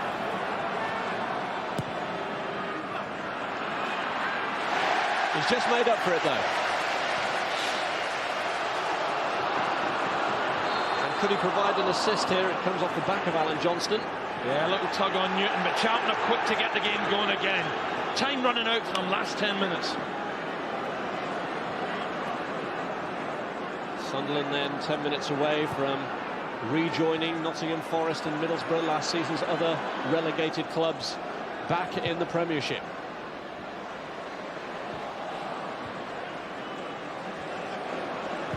There have been so many twists and turns to this game that you're not about to write Charlton out of the script yet. Sunderland have got a bad habit of giving leagues away as well. They only know one way, is to bomb forward for another goal. And Charlton will be just praying that they do it once too often and can catch them on the break. They've almost done it with that man Mendonca again. Yeah, it's doing well under pressure from Quinn. Kinsella. Up goes Bright. Craddock.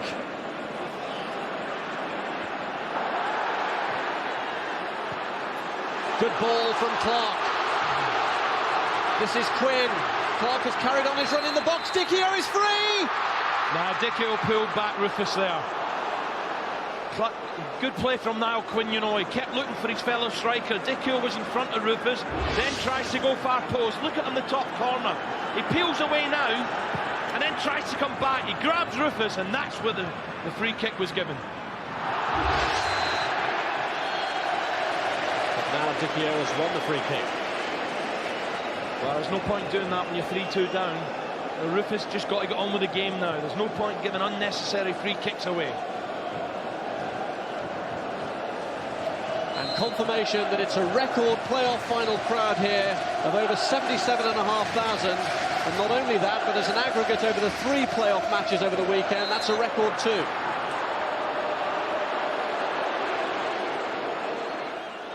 Confirmation of the way that attendances have really been booming in the Nationwide League this season. Steve Jones. Mendonca was definitely pulled back just outside the box, and this is danger again. Surely this time Kinsella must fancy this one. Mendonca pulled back by Williams, down he goes, unfortunately just outside the box. But he's been called towards the referee is Darren Williams. Has this got another twist in it? A yellow card then for the Sunderland centre-half. But it could be even more costly if Charlton score from this free kick to level matters yet again. Well, you got Mark Bowen and Kinsella over the ball, and Bowen can't hit them with his left foot as well, but I fancy Kinsella. Surely this is his range. An Irishman and a Welshman together. And it's been left to the Welshman to deal with it. Kinsella has moved away. Bowen is over the ball. Mark Bowen! And Bright shot's pushed away by Pérez. What an instinctive save this is. Mark Bright gets on the end of Bowen's strike. Watch this. Look at Bright, hits him there, and Pérez instinctively gets it away. What a let-off. Bowen fires it in, Bright gets a touch. Great stop. Instinctive stuff from striker and goalkeeper, but Bright goes up again here for the corner. Oh, heartbreak for the Charlton fans, incredible.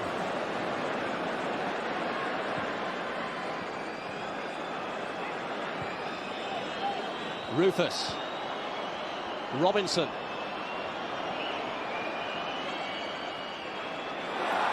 Off Gray for the corner. Now Charlton turn up the heat. Gray doesn't like the decision. But up go the big boys into the box. Youds is in there. Rufus is there, as is Bright. Pérez has come in the crowd and is locked in. And Richard Rufus has scored his first ever goal for Charlton. What a place to score it at Wembley. And it's 3-3, incredible. Well, Robinson, the substitute, takes this very quickly. Look at Pérez, gets stranded, comes for it, no man's land, and Rufus towers above them and heads into an empty net. The Pérez can't get there. What a leap from Rufus. Empty net, unbelievable, 3-3. Pérez can't get anywhere near the ball, and Rufus nods it in, right in the central of the goal, into an empty net. What a match, 3-3. It's his 165th appearance for Charlton, and it's his first ever goal. Would you credit it? What a leap, Rob. But Robinson, fair play to Robinson, took the corner very quick.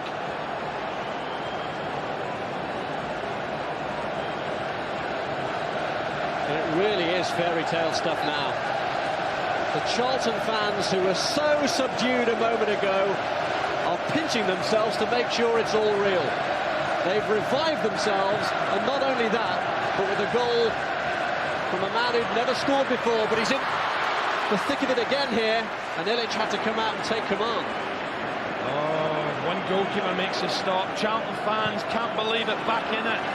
And Pérez breaks, well, the cardinal sin comes, and he's a full 6-7 yards away from the ball, as Rufus towered above everyone, nodding into a complete empty net. Players, managers, supporters, they're all going through the emotional mangle here.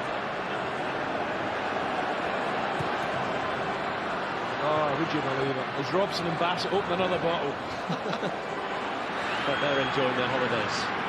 These people certainly aren't. Well, fair duty to Cat Charlton coming back, showed a lot of determination and grit. Ex-manager Steve Gray, I bet he's enjoying this too. 3 minutes away from extra time. Craddock. Dichio. Just when you mentioned Dichio, I'm just thinking of that chance a few minutes earlier, Rob. And a costly miss it could be. Right below us there, but ball hadn't moved on far enough.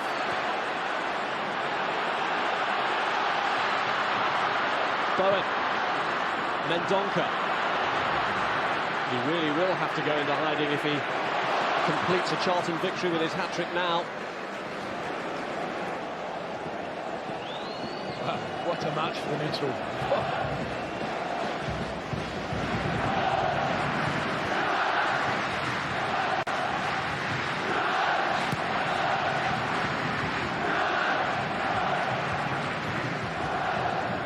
Gray.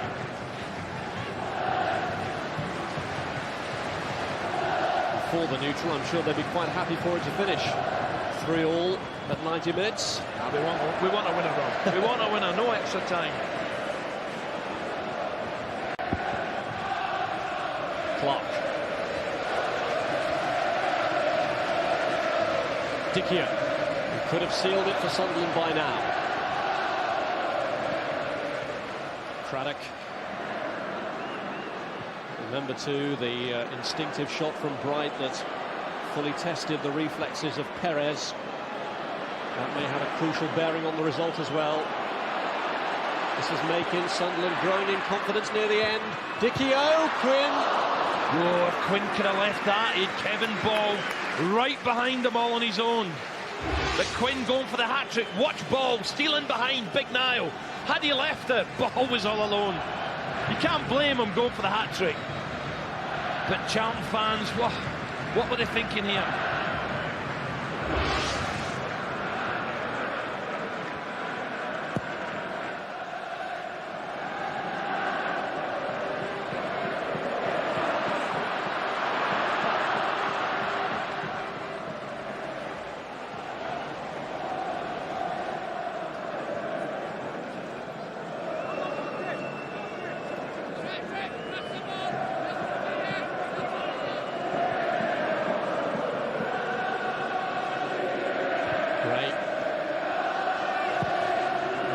Tragedy, of course, would be if this enthralling contest was to be settled on penalties. I was going to say, don't even mention it, Rob. Now that would be a shocker. 4 minutes of stoppage time, though, to be played at the end of the 90.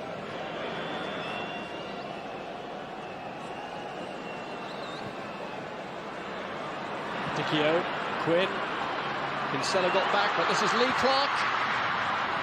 And Ilić unable to save the corner. Clark, though, has a problem. He's pulled up with cramp. And Dichio goes to help him out and relieve those aching calf muscles. I'm sure Alan Curbishley is saying, come on, boys, fabulous getting back in it. Don't concede now. Come on, be strong. Concentrate. He won't be thinking about extra time just yet. Whereas Reid saying, hey, come on, someone pop it in the back for me. Can his team do it from the corner? Johnston's corner. They're all flying in, but Dichio and Ball got in each other's way.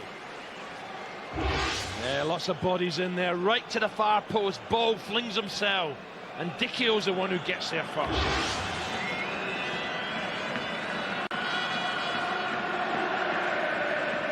We're 3 minutes away then from extra time for the third time in a First Division playoff final at Wembley. Mixu Patalainen won it for Bolton in the extra 30 minutes 3 years ago. And of course, Steve Claridge won it for Leicester with virtually the last kick of the game 2 years ago. Glorious sunshine here, and what a glorious game it's been. Fabulous. Summerbee.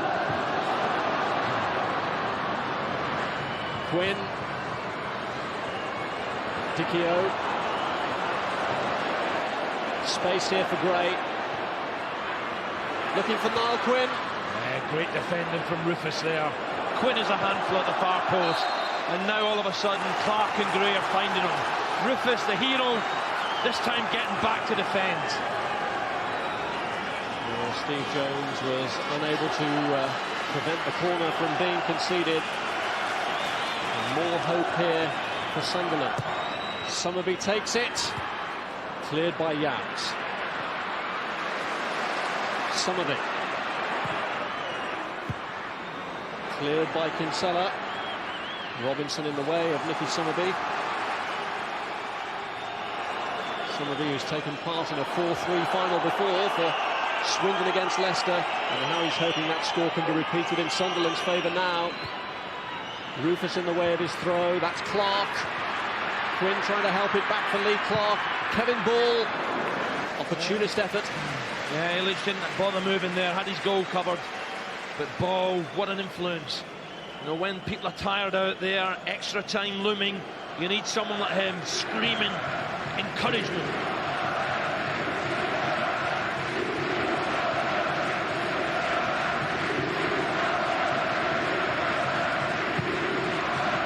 Charlton fans hoping that a late surge can win it before the agonies of extra time.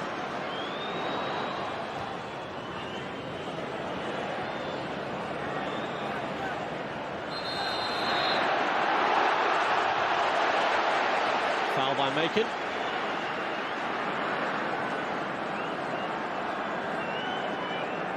Mendonca, and now Quinn must be just dreaming. Hat-tricks, hat-tricks. What a place to get it here at Wembley. This might be the last opportunity before extra time. Bowen is the taker. I must say now I'm petrified every time I see Pérez come racing off his line. And there is the whistle to end normal time, but Alan Curbishley and Peter Reid have still got another half hour's agony to endure at least. Two teams who are just refusing to lay down and give up all hope of the Premiership. Charlton took the lead, Sunderland went 2-1 up, then 3-2 up. And that goal from Richard Rufus now means that for the third time in 4 years, this First Division playoff final goes into extra time. Remember that in the last 2 years, the game has been decided with virtually the last kick of the match in open play. We've never had penalties in a First Division final before, and it would be a cruel, cruel way to settle who joins Nottingham Forest and Middlesbrough at the higher level.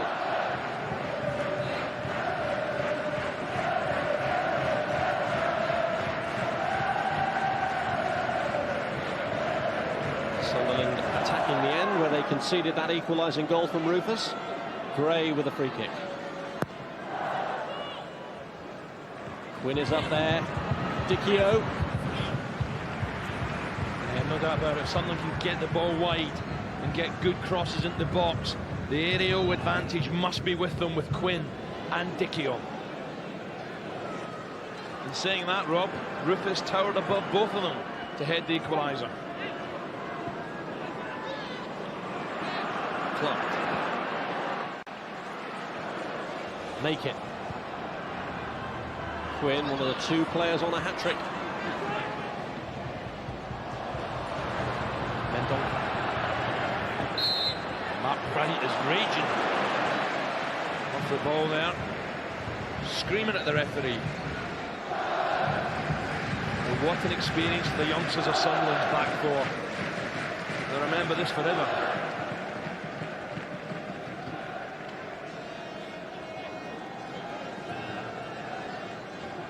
Both teams have had a habit of scoring goals this season. That was less predictable perhaps after their recent run was Charlton conceding so many.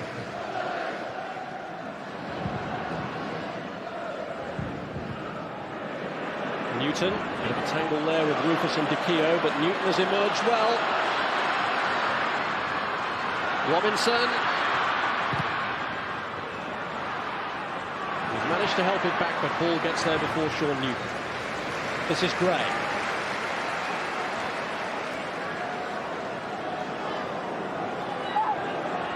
Some tired legs out there now. No one really going to close Gray down. Johnston.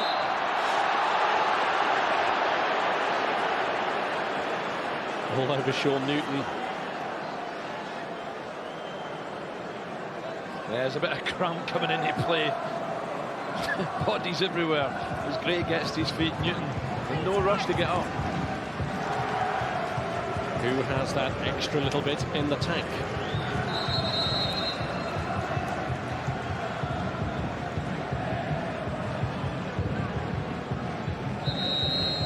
Well, it might be just the right time for a substitution. Certainly Alan Curbishley appears to think so, and Steve Brown is poised to come on in place of Mark Bright. Bright has had a very influential bearing on this game. Brown, a very versatile player, normally plays at the back. He did score a splendid strike when we saw Charlton live on Sky against Bradford earlier in the season. Yeah, big powerful lad. As you say, Rob, good strike. Rufus's free kick. Steve Jones is up for it. And here's Jones again. Good play from him, Mendonca! A little bit unfortunate for Mendonca. It came too fast. It wasn't a pass, it was a strike. Oh, the agonies of it.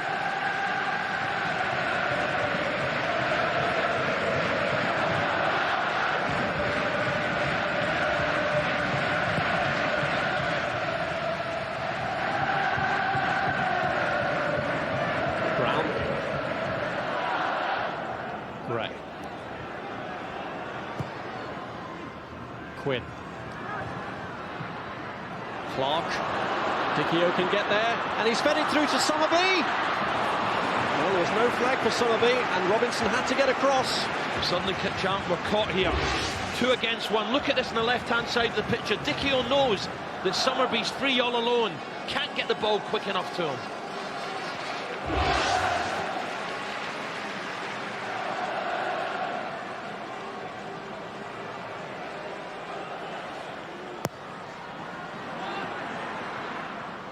Rufus just got a touch to it. This is Dichio. Williams. Yeah, Williams rose above them, got a little touch. Quinn was at the far post but couldn't react. Dangerous looking ball into the box. Look at Quinn just on the 6-yard line, can't react quick enough. It is Brabourne, Darren Williams hoping to follow them up into the Premiership.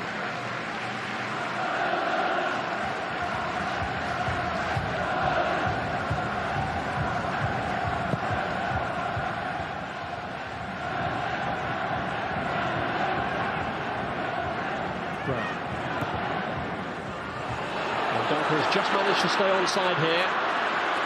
Williams here clinging to him. Yeah, they're going to have to concentrate fully, the youngsters back there, because this fella, you can't give him half a yard. Quick, strong, just leans into Williams here as he loses the ball. Williams almost commits himself, but look at the strength of Mendonca. He's a top player.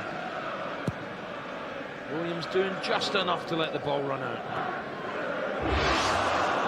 Johnston. Just too long for Quinn. His tired legs, Rob. There's going to be chances in this match. Who can take it? We don't want penalties.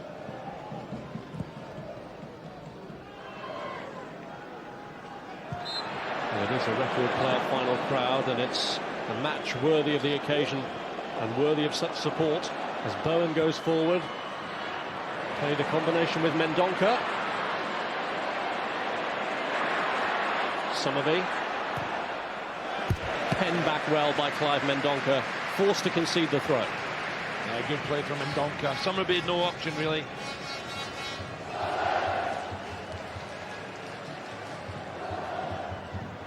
Bowen with the throw it. Robinson.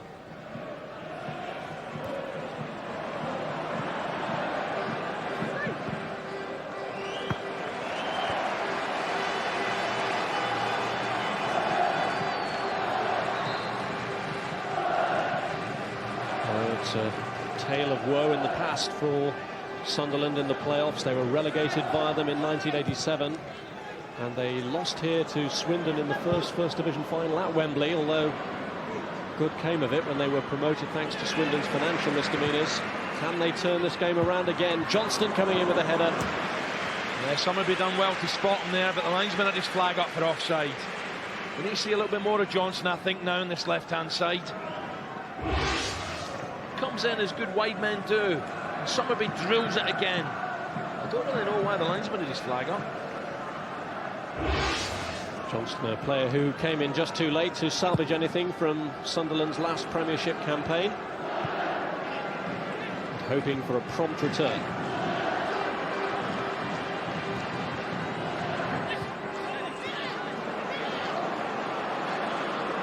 Johnston. Quinn. And he's easily away from Rufus, but he couldn't feed it through to Dichio. There's a lovely tumbling out, Quinn. Really, I think he should have kept going on his own there because he'd help from Johnston. Tried to find his strike partner as quick as possible.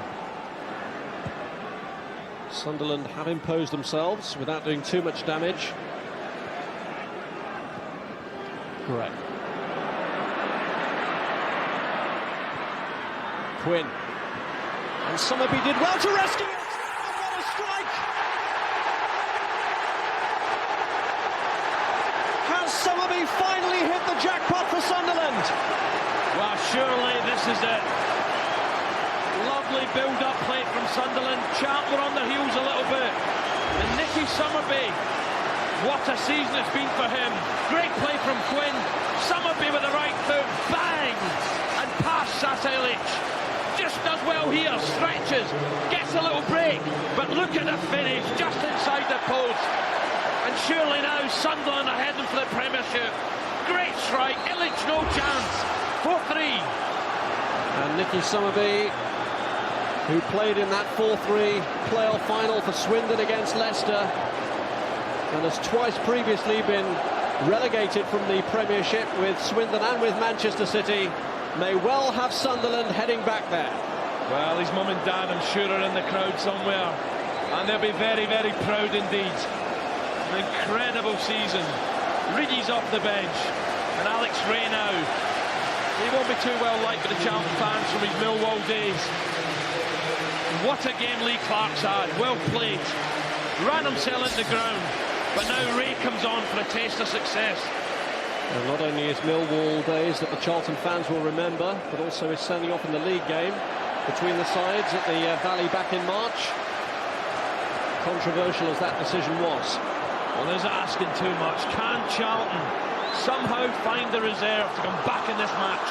Or can Sunderland kill it off?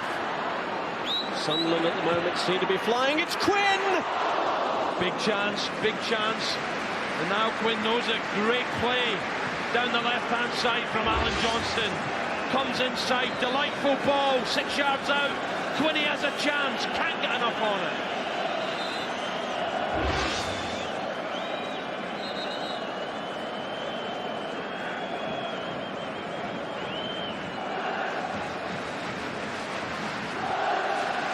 You have to feel for Charlton, Rob. The referee's attention has just been drawn to something. Oh, get on with it. 7 goals, what more do we want? I think now Quinn could be in trouble here. He's the one who's being spoken to by Eddie Wolstenholme. He's been told to put his shin guards on. Goodness me. Just get on with the game. Well, presumably he was looking for some relief from that leg weariness after this demanding climax to the season. Do you know, I think it's an absolute stupid rule. I really do. Stupid rule. Some players don't like them. Feel clumsy with them. I never used to wear them.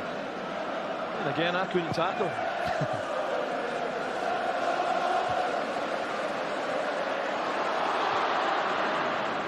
Brown.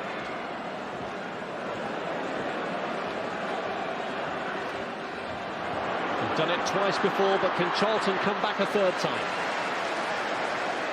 It's going to be asking a lot of Alan Curbishley's side now, but their spirit throughout the season has been unquestionable.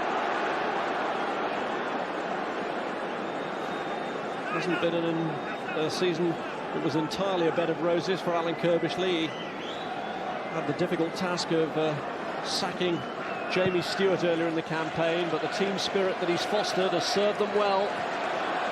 Can it bring them back with a fourth goal? Bowen. Youds. Mark Bowen again. 5 waiting in the middle, but that was a very tired cross. Yeah, he's unlucky, Mark Bowen, just slipped at the vital moment. He's had a smashing game. Getting on now, Taffy. 34 years of age, worried about the way the clock's running away from him in this particular game, though, at the moment. Is this his last chance at the Premiership? Enjoyed it with Norwich.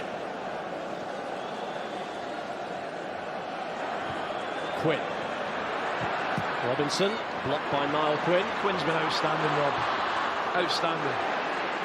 Helped forward by Kinsella. This is Steve Jones. Mendonca waits in the box. Mendonca! It is the hat-trick! And for the third time in this game, Charlton have drawn themselves level And you can get the disguises ready when he goes back to the northeast now. What a goal this is. His first touch is superb. The Sunderland fans can't believe it. Jones does remarkably well here. Watch the first touch. That is top class. And the finish, marvellous. Absolutely marvellous. This is a great cross. This is strength and will. That first touch is world class. And the first touch, the balance, the strike, what a game.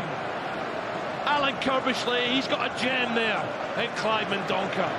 Even he must have wondered if the game was running away from them. But Clive Mendonca has been so efficient, so reliable throughout the season.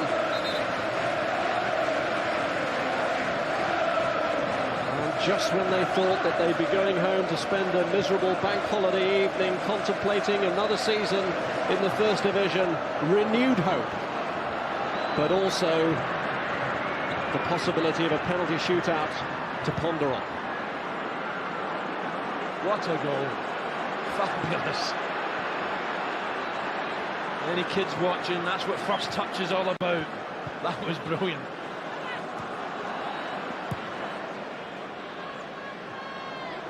Youds.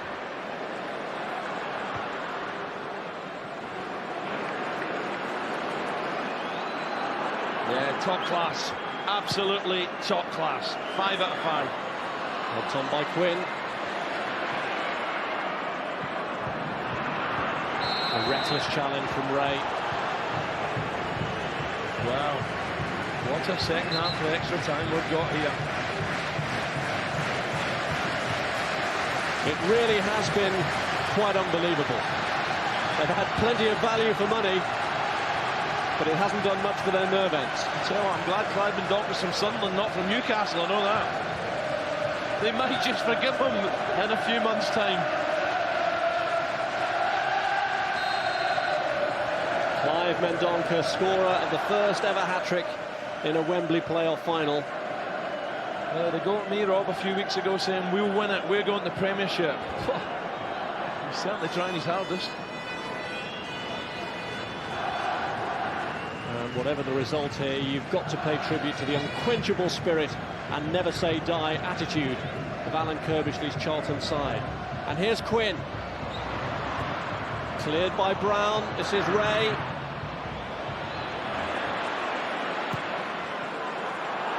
And now Steve Jones let loose and Pérez took the gamble. Oh, dear. Well, got to hand it to him. He come off his line again. I thought, oh no. I tell you, Jones has been a threat, but this guy's a master. Fantastic. Half-time in extra time, the change of ends. Third meeting of these teams this season. 0-0 at the Stadium of Light, 1-1 at the Valley in March, and incredibly 4-4 here. But 15 minutes now, which will decide the destiny of these two teams.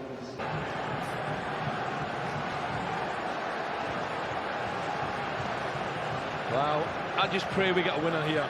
I don't want to see penalty kicks. Is it going to be settled then in open play? Or is it going to be decided on the merits and demerits of players from 12 yards? There's Gray. Summerbee, who really must have thought he'd sewn this game up. But how often have we said that during the course of this match? Gray.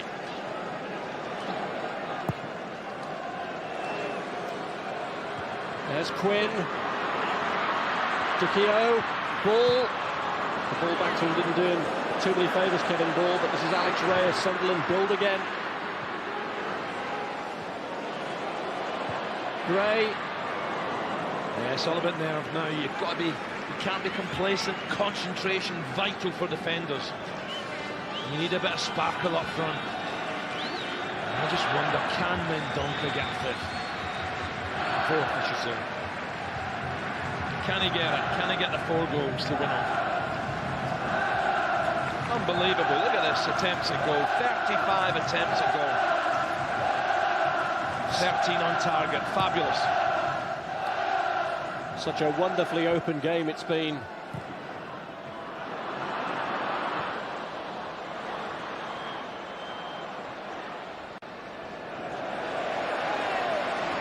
Reid concedes the throw.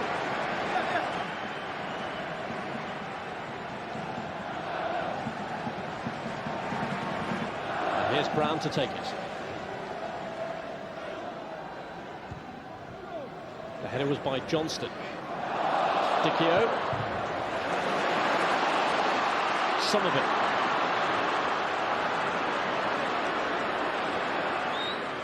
Makin on the outside of him. Reid inside. Good ball. Johnston. Couldn't get away from Newton, and this is Keith Jones.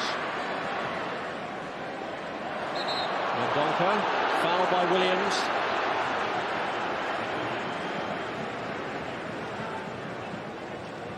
Really has been the most incredible seesaw match at Wembley, but it's been a roller coaster of emotions for these fans. I tell you what, it's very evenly balanced as well in terms of support. It's 50-50. Charlton have brought a great support too. Sunderland have come the longest way, but fabulous match. The belief of both sides has been incredible, and even when his side was trailing, Alan Curbishley maintained his faith. Dear. Oh dear. Quinn. Someone's going to be heartbroken tonight, I know that. Here's Newton. A real break on here for Charlton with Mendonca in the box. Newton goes for it down into the side netting. Well, pace from Newton there, showing energy, fitness, bursting clear on the right foot, always going wide. And Alan Curbishley doesn't realise maybe how wide it was at the near post. He's just desperate for a winning goal. Well, they're actually two of the more youthful managers in the league, Alan Curbishley and Peter Reid, but I'm sure they've aged about 10 or 20 years during this match.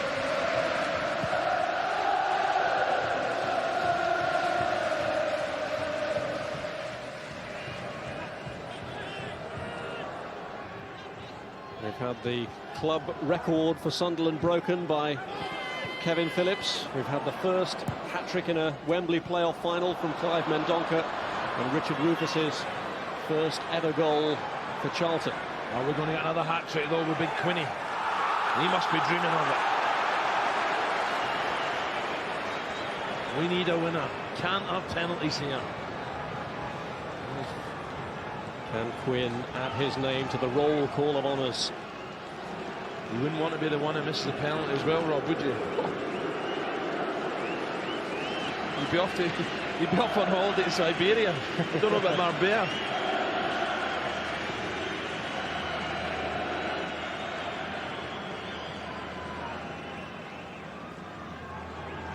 Ten minutes to go then to avoid the scenario of penalties. Up goes Quinn, no one there behind him. Yeah, both going for the same ball there. Both like to attack the ball, Dichio and Quinn. Is this fella going to be a hero? Well, he and Pérez, one of them will have to emerge as a hero if indeed penalties are to decide the outcome. Pérez, in possibly his last game for Sunderland, there's been talk about them looking at possible replacements. Tony from Espanyol has been linked with the club. I tell you what, Rob, I might just go for Ilić if it goes to penalties, just because his size, his reach. He is a big, imposing goalkeeper. Pérez with more experience, though. Dichio. Quinn. Yeah, they're shattered out there now. Williams. Here's Craddock.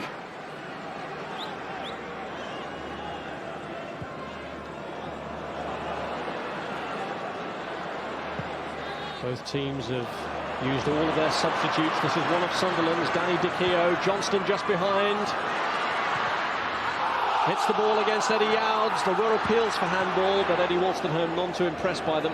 Yeah, I think that was the 40,000 Sunderland fans appealing, Rob. There was no movement at all from Johnston. He would certainly have claimed it if he felt it was handball. Makin. Summerbee.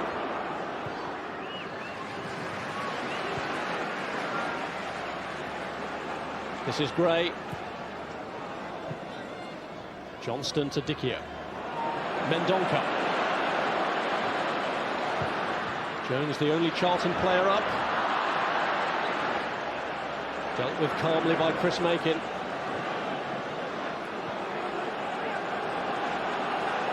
I think it's penalties, Rob. They're shattered out there. Just looking at the movement, there's not a lot. They've given their all. Sunderland here playing very economically, but are they winding up for the big finish? The cross is aimed towards Niall Quinn, and the corner given.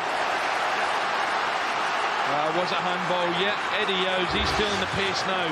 Johnston just tries to bend one to the far post. It hits Youds' arm. And I don't think so. But what a chance now from the corner. And it's taken by Johnston, which comes through the crowd only to punch, and he was impeded anyway. It's a good punch. He applauds the referee's decision. Gets in amongst the bodies, gets two fists on this, bang. And there's a challenge from Craddock. Well, it really has been storybook stuff for this man, Sasha Ilić, who was playing in the Dr. Martin Southern Division with St Leonard Stamcroft.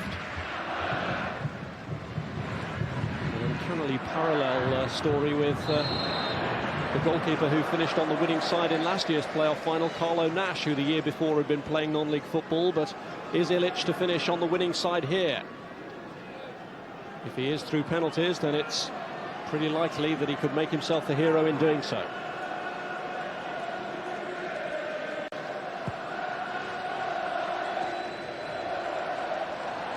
Kinsella. Brown.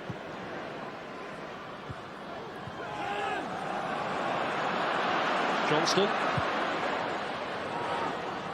Youds. This is ball. Reid. Quinn and Dichio both in the box. Summerbee waiting 25 yards from goal. This is Makin. Gray. Sunderland have played a patient game. Yeah, good defensive play again from Youds. Positional sense, excellent. Summerbee. This is good possession though, Rob. Summerbee's cross. Dichio unable to get there. Great header from Rufus. Great header. Robinson.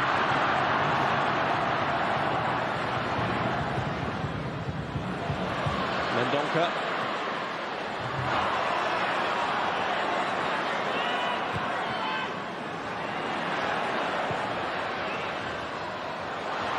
Nice idea. Well read by Makin. This is Brown. And Williams clears, but he couldn't save the corner.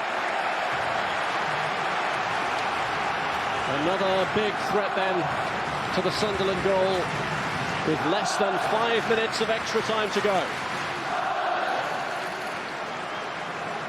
And John Robinson could cap a remarkable comeback if he can make something of this latest corner for Charlton. Well, surely a goal at this stage, and that's it. No way back. Robinson's kick. It's Youds who came in behind Steve Jones. He's angry with himself. He's very angry. He felt that was a chance coming in right at the back. Ball right to the far post from Robinson. Look at Youds coming in very late. Took his eye off the ball. I tell you what, this is a killer. Man of the match. I think now Quinn has been superb from the second half onwards, but they call him Super Clive. The champagne must go to Clive Mendonca. Magnificent.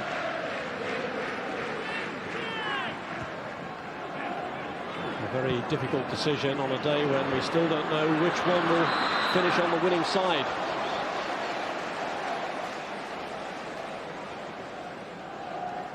It's still balanced on a knife edge. So this fella's had a good game as well, Rob. Michael Gray. I'd like to see him in the Premiership, but look at this year or next.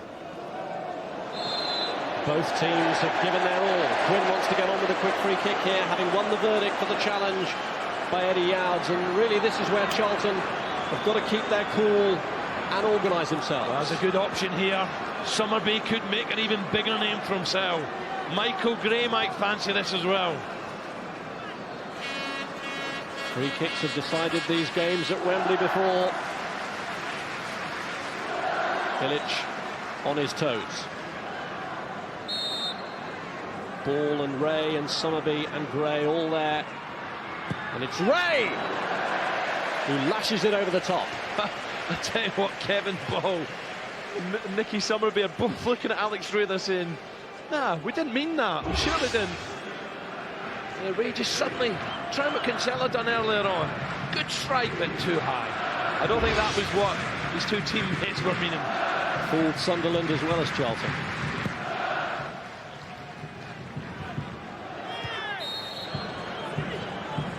I tell you what a shame this. I can't believe penalties. 8 goals and it has to go to penalties. Someone give us a winner, please. Well, surely now, if there is to be another goal, it would be the winner. I tell you what, I bet you both goalkeepers are beginning to think about it as well now. Thinking about who takes penalties in the opposition side, which way, where do they normally place them, to the right or to my left? That'll be going through their minds now. Especially Pérez, he'll know the players more than Ilić will.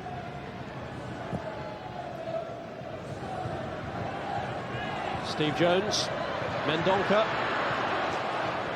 Kinsella. This is where brave people come before, Rob. I'll take one, Gaffer. Dichio. Johnston. And still.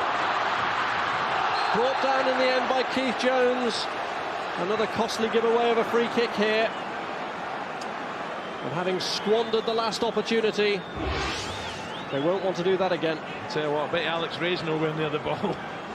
A good run from Johnston. It's tiredness now. Jones lunging out. Well, even if it's just as a decoy, Alex Ray is actually there, but ball is to the right of it. Summerbee and Gray are there too. Is this one going to be a pile driver from Michael Gray? Someone's got to hit it. Placed in by Gray towards Quinn. And Craddock really had a chance to steal the glory there, and it might be their last chance. Yeah, Craddock's took a knock as well. He's got cramp. Quinn just sticks out a right leg at this. It could go anywhere. It comes backwards. And Craddock pounces on it with a left foot and can't get over it. Could say it was a centre-half shot. But what an experience for this youngster. Fabulous. A good career he's got ahead of him. Just a minute of stoppage time left, so we are a minute away from the lottery of penalties to decide who accompanies Nottingham Forest and Middlesbrough in the Premiership next season. Well, Eddie Youds getting on in years now. Eddie still managing to get himself up for maybe the last free kick in the match. Can he make anything of it? Now Quinn tracking him back. They know that this could well be their last chance to settle it from open play. Are Charlton finally going to do it? They took the lead first in this game. 3 times they've had to come from behind as Bowen lofts it in. Youds is crowded out though. And Summerbee is there ahead of John Robinson. Referee having another look at the watch. What a way to go into the Premiership. Can't believe it. And there is the end of extra time, and both teams really have to be applauded for serving up this 8-goal thriller. Clive Mendonca with a hat-trick will steal the glory for Charlton. Niall Quinn close to scoring a hat-trick for Sunderland. His 2 goals added to, though, by Kevin Phillips and Nicky Summerbee, who at 4-3 must have thought that it was in the bag. But Mendonca had other ideas, and in completing his hat-trick means that we are now faced with a nerve-jangling penalty shootout, 4-4 at the end of 120 minutes. It looks And who's stepping forward as though Clive Mendonca, who's had such an heroic game already so far for Charlton, is going to take the first kick. He's the only player who scored a penalty for Charlton during the course of this season. He scored a hat-trick during the 4-4 draw in normal time. It's at the Sunderland end. He's facing Lionel Pérez with the first kick. Can Mendonca give Charlton the start they need? Yes, he can. 1-0 up. Wow, I'll be honest with you, I'm delighted for this fella. Against his boyhood heroes, in front of all his pals, the Sunderland fans, and didn't he tuck it away nicely? Top man. Summerbee, who also scored during the normal course of the game, now has to face Ilić. He's a big lad, this fella, Robin. Goal. I'll probably make him favourite. Well, it's been such a fairy tale start to Ilić's Charlton career. Can he now complete it with a penalty save in this crucial shootout? Summerbee looking to equalise and does. Fabulous. Fabulous. Ilić was playing the clown on the goal line, bouncing about. Look at him, bouncing about, jumping about. Summerbee kept his eye on the ball. Whack. 1-1.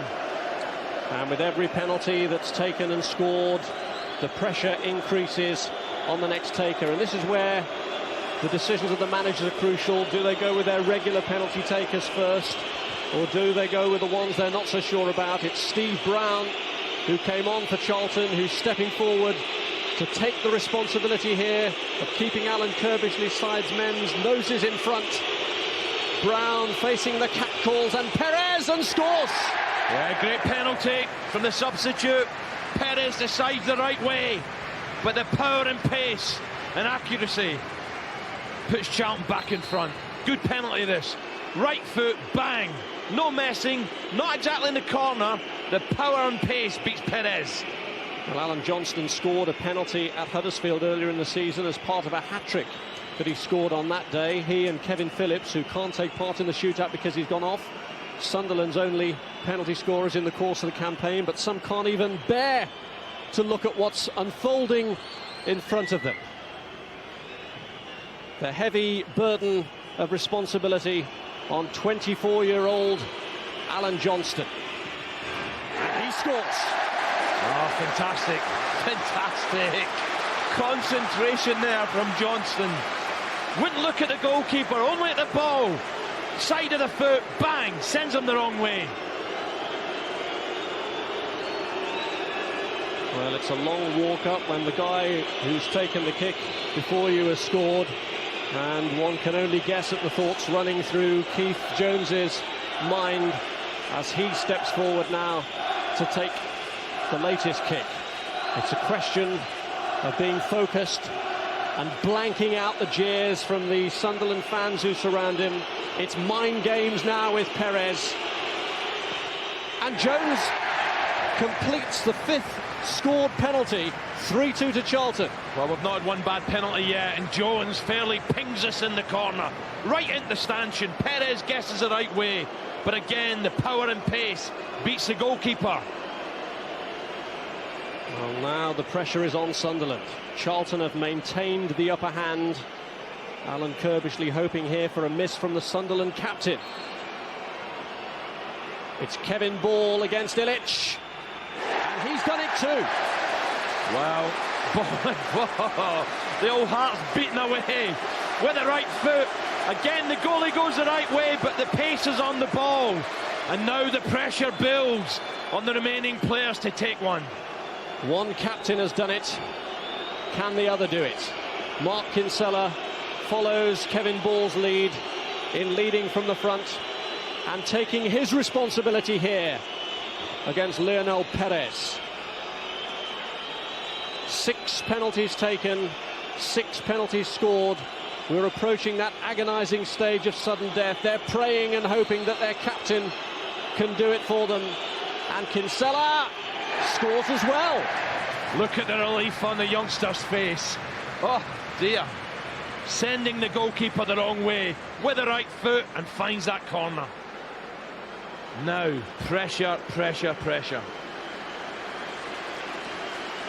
Well, they try and act as cool as possible, and Chris Makin is just striding forward, limbering himself up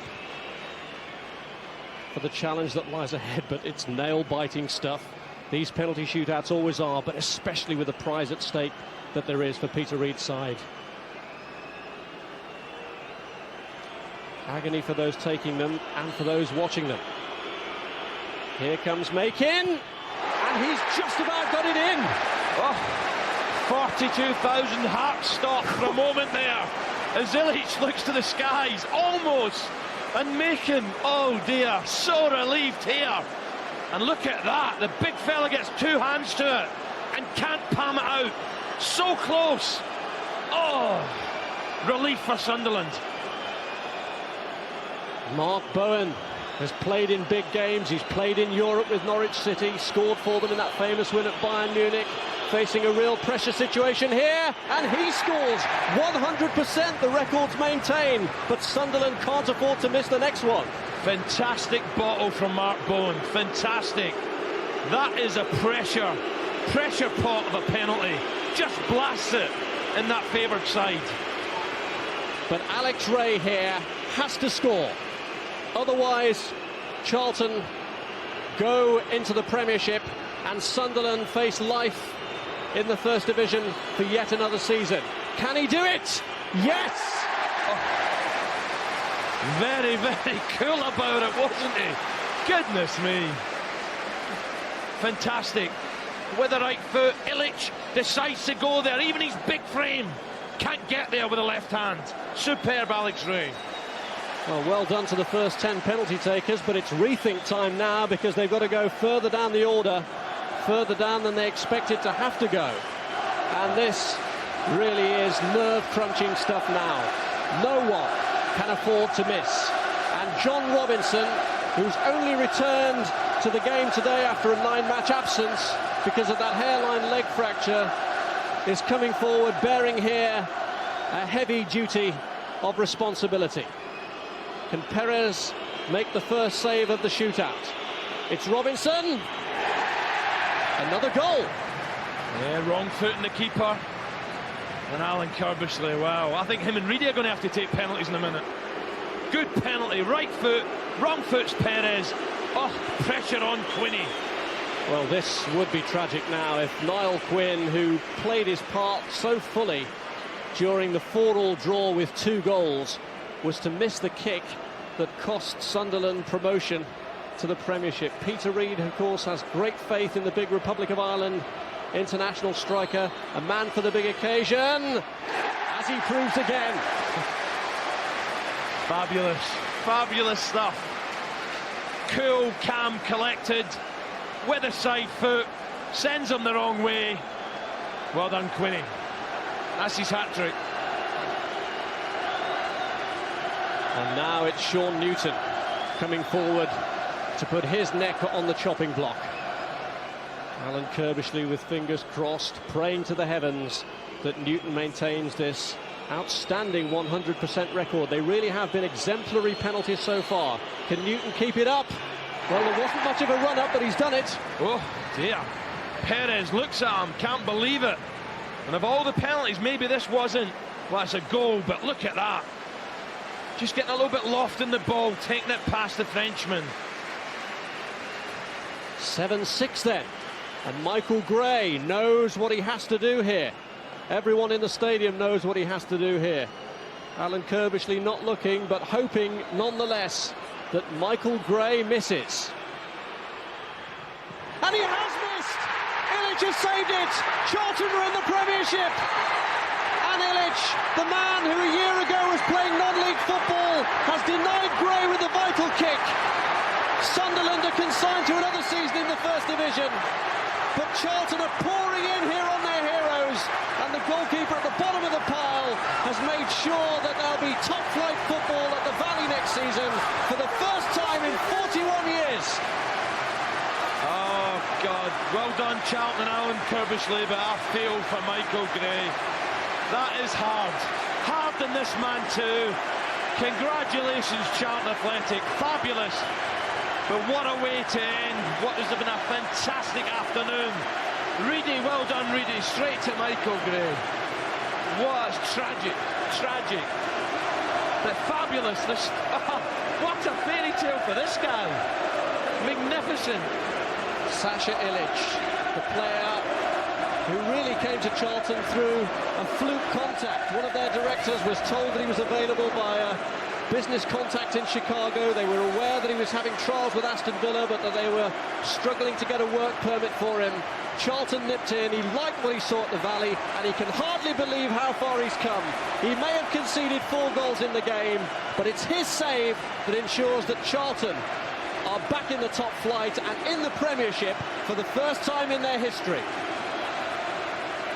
Oh, Rob, incredible scenes here. No side deserved to lose. What a shame. Sunderland really utterly deflated. Their fans as well. It's really been a heartbreaking day for them. And that is the message of the day. Ilić has done it for them. Both sides, what an entertaining afternoon. A fabulous football match. We've seen it all. Skill, determination, some great support from both sides. No one deserved to lose this match. But well done. Congratulations to the South London side. Fabulous. Alan Curbishley's team just refused to lie down. 3 times they were behind and 3 times they pulled back to level. They kept their nerve in the penalty shootout. And the man who's built this team on a shoestring budget takes them all to the Premiership, while Michael Gray reflects on a lost opportunity. He's inconsolable at the moment, but he really did play well during the course of the game and extra time. Kinsella leads his weary troops up the steps for deserved congratulations from the nationwide representative.